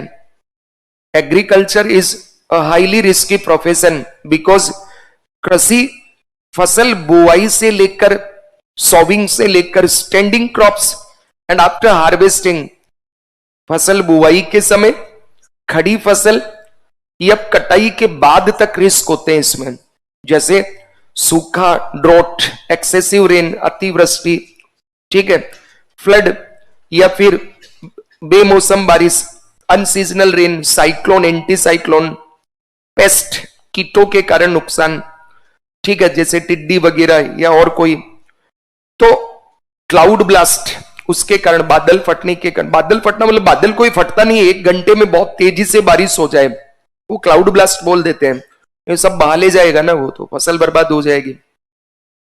या फिर जब बारिश चाहिए तब तो ओले गिर गए, बारिश चाहिए तब बारिश नहीं हो, और जब कटाई हो रही है ओले गिर गए, तो फसल बुआई में बहुत ज्यादा रिस्क होता है। और आप जानते हैं कि हमारे देश के अंदर एग्रीकल्चर मानसून का जुआ कहलाता है, मानसून पर डिपेंड है, इसलिए बुआई से लेकर कटाई तक बहुत ज्यादा रिस्क है। और क्योंकि एग्रीकल्चर ही किसान की आय का एकमात्र जरिया है, अगर इसमें रिस्क रहेगा, रिस्क के कारण प्रोडक्शन कम हो गया तो किसान तो बर्बाद होगा ही, सुसाइड करेगा ही। एक तरीका बचाने का, दैट इज एग्रीकल्चर इंश्योरेंस। क्या है वो? कृषि बीमा। बीमा मतलब रिस्क कवर करता है, जिंदगी के साथ भी जिंदगी के बाद भी। LIC बेचारा कब से ये नारा दे रहे हैं, जिंदगी के साथ भी जिंदगी के बाद भी। एक एड आता है, कई बार मुझे लगता है ये तो नहीं देना चाहिए, वो मतलब नाम मुझे याद नहीं आ रहा, मैं एक्टिंग करके बता रहा हूं। एक पत्नी होती है, वो अपने मरे हुए पति को कोसती है, राहुल तुमसे इतना भी नहीं हुआ, मर गए, बीमा नहीं करवाया, अब हमारा क्या होगा। मतलब आप सोच के देखो, ये तो कम से कम गलत एड है भाई, ऐसा भी नहीं बोलना चाहिए। हाँ, इमोशनली अपील कर सकती है, काश राहुल तुम हमारे लिए बीमा करवा के जाते तो आज हमें दर दर की ठोकरें नहीं खानी पड़ती। ज्यादा इमोशनल अपील होता है ये, वो क्या इरिटेट करता है, कोई पति देख रहा है तो गुस्सा हो रहता है, यार बताओ कैसा पति, इसीलिए क्या बीमा करवाया तो अच्छा है, बीमा करवाए बिना मर गया बुरा है, बच्चे की फीस का पैसा कहां से ला, और कमा के लाना यार, दोबारा शादी कर ले, जरूरी है ऐसे ही रहे। तो इमोशनल अपील नहीं है उस एड में। अभी आता है एक प्राइवेट कंपनी का, मैंने उसको लेटर भेजा कि यार थोड़ा ये महिलाओं के लिए अच्छा नहीं है, क्योंकि फिर कई पति नहीं करवाते कि अब ठीक है नहीं करवाए, हम भी ऐसे ही मरेंगे, तो ये थोड़ा आसानी के लिए मैंने ऐसे ही बता दिया। लेकिन जो LIC वाला ना, जिंदगी के साथ भी जिंदगी के बाद भी रिस्क कवर करता है इंश्योरेंस, तो किसान को जो रिस्क है यदि वो भी बीमा करवा लेता तो उसको भी रिस्क कवर होता। मान लो उसको फसल को नुकसान हो गया तो बीमा कंपनी प्रीमियम भर रहा है, उसके बदले कंपनसेट करती है उसको। तो दिक्कत क्या है? पहली प्रॉब्लम अजागरूकता, अनअवेयरनेस। दूसरा प्रॉब्लम पैसा नहीं है उसके पास प्रीमियम भरने का। भाई उसके पास कहां से प्रीमियम भरने को पैसा है? तो पहला अज्ञानता, अजागरूकता, अरे फसल बीमा कुछ नहीं है। कुछ चीटिंग भी हुई है उनके साथ, उन्होंने पहले फसल बीमा करवाई तो कंपनियां देती ही नहीं थी, तो बेचारे वो जानते कोई नहीं है हमारा, कोई सुनता ही नहीं है। तो एक तो वो चीटिंग हो चुकी है किसान के साथ कि बीमा मिलता ही नहीं है। दूसरा, प्रीमियम के लिए पैसा नहीं है, इसलिए वो बीमा नहीं करवाते हैं। और अगर बीमा नहीं करवाएंगे किसान तो फिर इसके कारण किसानों को बहुत ज्यादा रिस्क रहेगा। इसी को रोकने के लिए भारत सरकार ने प्रधानमंत्री फसल बीमा योजना प्रारंभ की है, उसके बारे में हम देखेंगे। अभी एक बार लिखिए इसको, तो आपके दिमाग में दो चीजें आनी चाहिए। भारत में प्रकृति की अनिश्चितताओं के मद्देनजर फसल बीमा की आवश्यकता है, इसके पक्ष में तर्क दो। तो क्या क्या दोगे? कृषि अत्यधिक जोखिम युक्त पैसा है, फसल बुआई से लेकर कटाई तक इसमें कई चुनौतियों से नुकसान की संभावना होती है, तथा किसानों की आय का कृषि एकमात्र जरिया है।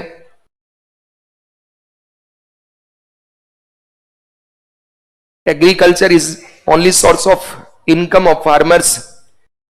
ठीक है, अतः उन्हें फसल बीमा चाहिए, किंतु जागरूकता व वित्त, फाइनेंस के अभाव में कृषि बीमा बहुत कम है। तो लिखिए इसमें, कृषि अत्यधिक जोखिम युक्त व्यवसाय है, पैसा है। Agriculture is a highly risky profession. कृषि अत्यधिक जोखिम युक्त व्यवसाय है।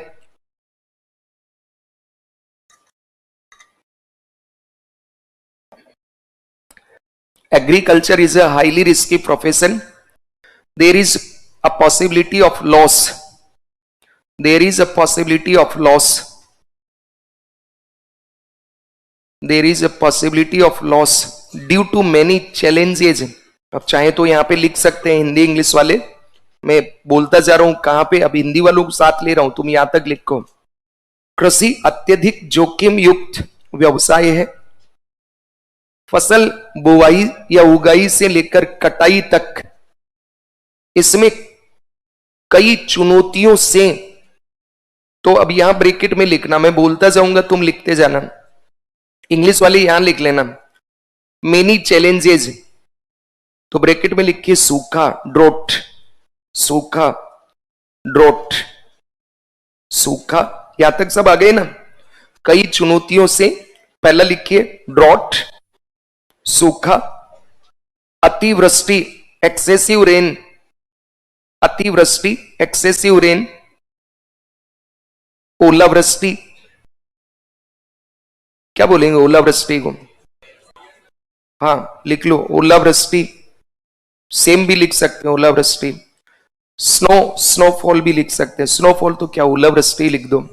फ्रॉस्ट पाला, फ्रॉस्ट, फ्रॉस्ट पाला पड़ना, फ्रॉस्ट पाला पड़ना। पेस्ट कीट, साइक्लोन एंटी साइक्लोन, चक्रवात प्रति चक्रवात, कीट चक्रवात प्रति चक्रवात, सूखा ड्रॉट अतिवृष्टि, फ्रॉस्ट पाला, कीट पेस्ट, चक्रवात साइक्लोन, प्रति चक्रवात एंटी साइक्लोन, बेमौसम बारिश, बेमौसम बारिश, अनसीजनल रेन, बेमौसम बारिश। आगजनी आर्सन, आग लग जाती है ना कई बार, थंडर आपस में टकराया बादल और आग, नीचे बिजली गिरी और आग लग गई, आग लगना आगजनी।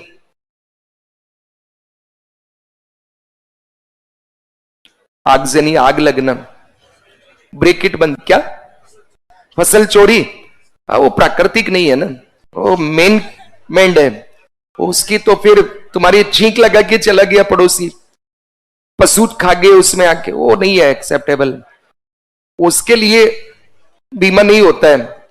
अब ब्रेकेट बंद करके आगे लिखो, इसमें नुकसान की बहुत संभावना होती है, ब्रेकेट बंद, आगजनी आदि, arson etcetera, from crop cultivation to harvesting, Hindi वाले ब्रेकेट के बाद, इसमें नुकसान की संभावना होती है, इसमें नुकसान की संभावना होती है, तथा किसानों की आय का कृषि एकमात्र जरिया है, तथा किसानों की आय का कृषि एकमात्र जरिया है, and agriculture is only source of income of farmers, and because agriculture is only source of income of farmers, that's why we need agriculture insurance, that's why we need agriculture insurance, इसलिए हमें कृषि बीमा या फसल बीमा की आवश्यकता है, इसलिए हमें फसल बीमा की आवश्यकता है। अभी प्रश्न दूंगा, ध्यान से समझ लेना, इसलिए हमें फसल बीमा की आवश्यकता है, पैरा चेंज करके लिखे। तो ये मैंने आपको ये समझाया कि फसल बीमा क्यों चाहिए, ये नहीं समझाया, हमें तो ये पढ़ना है ना। अभी मैंने आपको क्या समझाया, why we need agriculture insurance या क्रॉप इंश्योरेंस, लेकिन हमारी प्रॉब्लम तो ये थी जोखिम कम करने के लिए कृषि बीमा की कमी, प्रॉब्लम तो ये है, तो प्रॉब्लम ये है, किंतु जागरूकता व वित्त के अभाव में कृषि बीमा अत्यधिक कम है, ये प्रॉब्लम, इसको हमें पढ़ना है। तो पैरा चेंज करके लिखिए, but in the absence of awareness and lack of finance, किंतु जागरूकता व वित्त के अभाव में, किंतु जागरूकता व वित्त के अभाव में कृषि बीमा अत्यधिक कम है, किंतु जागरूकता व वित्त के अभाव में कृषि बीमा अत्यधिक कम है, but in the absence of awareness and lack of finance, agricultural insurance are extremely low, agricultural insurance are extremely low। यहां तक सबने लिख लिया, अब सुधार हेतु योजनाएं, तो लिख के रिफॉर्म्स, सुधार हेतु योजनाएं, सुधार हेतु योजना, सुधार हेतु योजना, प्रधानमंत्री फसल बीमा योजना, प्रधानमंत्री फसल बीमा योजना, सुधार हेतु योजनाएं, प्रधानमंत्री फसल बीमा योजना, अन्नदाता का साथ फसल की सुरक्षा, इसका टैगलाइन है। अब एक बार इसको याद करो, अब नोट्स बंद कर दो, कल लिखेंगे इसको, याद करो अभी। योजना का नाम क्या है? प्रधानमंत्री फसल बीमा योजना। कब प्रारंभ हुई? 18 फरवरी 2016। कब? 18 फरवरी 2016। पूरा नाम क्या है? प्रधानमंत्री फसल बीमा योजना। कब शुरू हुई है? इसका टैगलाइन है अन्नदाता का साथ फसल की सुरक्षा। क्या नाम है? अन्नदाता का साथ फसल की सुरक्षा। अब ध्यान से समझो इसको। इसका ऑब्जेक्टिव यह है कि फसल बुवाई से लेकर, फसल बुवाई से लेकर खड़ी फसल या कटाई के 14 दिन बाद तक, फसल बुवाई से लेकर खड़ी फसल या फसल कटाई के भी 14 दिन बाद तक, sowing, standing and after harvesting of 14 days, कोई भी प्राकृतिक आपदा जिसपे हम रोक नहीं लगा सकते, नॉन प्रिवेंटेबल नेचुरल हेजार्ड्स, गैर रोकथाम वाले प्राकृतिक आपदाएं जैसे साइक्लोन, एंटी साइक्लोन, सूखा, अतिवृष्टि, पेस्ट, ठीक है, या फिर एक्सेसिव रेन, आर्सन, आगजनी, ये जो आपदाएं आती हैं, इन आपदाओं से अगर फसल को नुकसान होता है तो बहुत कम प्रीमियम दर पर किसानों को 100% क्या मिलेगा? क्षतिपूर्ति मिलेगी, कंपनसेशन मिलेगा। और प्रीमियम जो इसमें है वो दर क्या है? तो रबी क्रॉप, मतलब जो अभी चल रही है, नवंबर के बाद बोते हैं और अब काटी जाएगी मार्च वार्च में, गेहूं, चना, जौ, इनके लिए 1.5%, 1.5%, चाहे कोई सी भी रबी क्रॉप हो 1.5%। फॉर खरीफ क्रॉप्स 2% ओनली, खरीफ की फसलों के लिए 2%, रबी के लिए, खरीफ के लिए, उधर वाले नहीं बोले, रबी के लिए और खरीफ के लिए, और बाकी जितनी भी कॉमर्शियल या हॉर्टिकल्चर है, वाणिज्यिक और बागवानी, उसके लिए 5%। भाई प्रीमियम तो तुम्हें 100% भरना पड़ेगा ना। तुमने कहा रबी है तो 1.5%, खरीफ है तो 2% और हॉर्टिकल्चर है तो 5%, तो बाकी कौन भरेगा? सरकार, केंद्र और राज्य। बाकी कौन भरेगा? गवर्नमेंट। किसान को मात्र, जैसे मान लो 1 लाख का बीमा करवाया, रबी क्रॉप है तो 1,500 रुपया ही देना है, खरीफ है तो 2,000 देना है, हॉर्टिकल्चर है 5,000 देना है, शेष क्रमशः 98,500 सरकार भरेगा।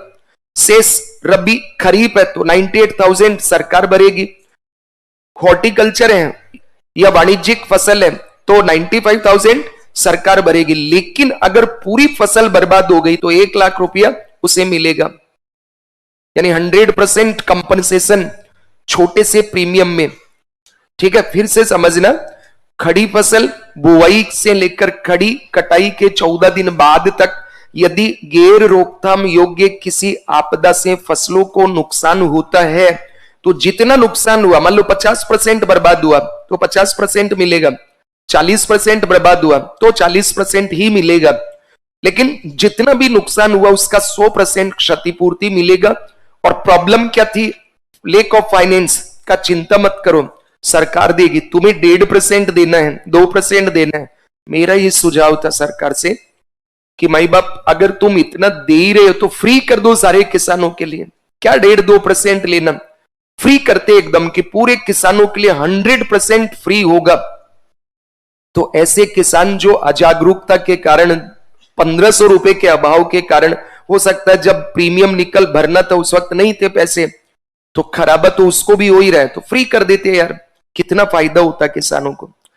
तो फिर भी कि 1.5% रबी, 2% खरीफ, 5% हॉर्टिकल्चर, बाकी सारा कौन पे करेगा? सरकार।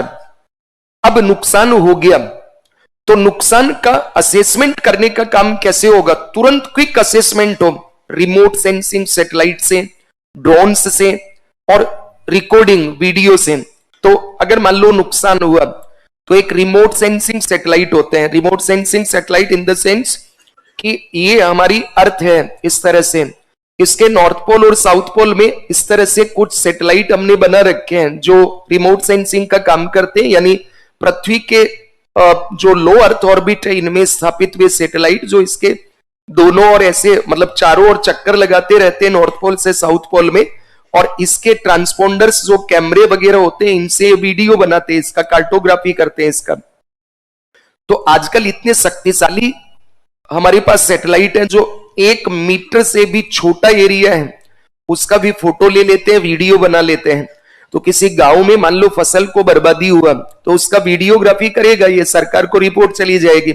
या ड्रोन, एग्रीकल्चर ड्रोन से उसका फोटोग्राफी कर लो, या फिर तुम्हारे पास मोबाइल है ना उससे वीडियोग्राफी करके दिखा दो कि देखो इतना नुकसान हुआ। फिर पटवारी एक रिपोर्ट बनाता है, उसको हिंदी इंग्लिश में बोलते हैं खराबा। क्या बोलते हैं? खराबा। इस आधार पर जो भी बीमा कंपनी है उस किसान का सीधा खाते में कंपनसेशन डालेगी। और कहा कि अगर मान लो किसी राज्य में कोई रीजनल प्रॉब्लम है, जैसे राजस्थान में लू है, बर्बादी होती है उससे, टिड्डी का हमला है उससे भी बहुत बर्बादी हो, लाखों टिड्डी आती है वो 2 पल में चपत कर गई, सारी की सारी फसल ही गए। या नॉर्थ ईस्ट इंडिया में बाढ़ भूकंप की समस्या, कभी ब्रह्मपुत्र, कभी मान लो बिहार में तीस्ता, या कहीं पे क्लाउड ब्लास्ट, साउथ इंडिया में दोनों पेनिनसुला के पार्ट में साइक्लोन, एंटी साइक्लोन, उनको भी आप शामिल कर सकते हो ताकि गैर रोकथाम योग्य जो भी प्राकृतिक आपदाएं हैं उनसे फसल नुकसान की भरपाई की जा सके। तो आपने क्या समझा अभी? कब प्रारंभ हुई ये योजना? 18 फरवरी 2016। उद्देश्य क्या है? फसल बुआई, खड़ी फसल कटाई के 14 दिन बाद तक कम प्रीमियम में गैर रोकथाम योग्य जितनी भी आपदाएं हैं प्राकृतिक उससे फसल को सुरक्षा देना। और प्रीमियम रबी के लिए 1.5%, खरीफ के लिए, हॉर्टिकल्चर के लिए शेष सरकार भरेगी। असेसमेंट टेक्नोलॉजी से क्विक असेसमेंट किया जाएगा इसमें, ठीक है? तो ये प्रश्न लिख लो।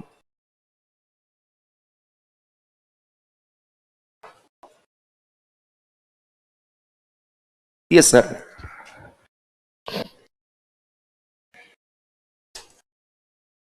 इसी में ना, ठीक है। सो ये क्वेश्चन है, भारतीय कृषि की प्रकृति की अनिश्चितताओं पर निर्भरता के मद्देनजर फसल बीमा की आवश्यकता क्यों है वो बताओ, और प्रधानमंत्री फसल बीमा योजना की मुख्य विशेषताओं का उल्लेख करें। Given the vulnerability of Indian agriculture to vagaries of nature, discuss the need for crop insurance and bring out the silent feature of the Pradhan Mantri Fasal Bima Yojana. See you tomorrow. Thank you.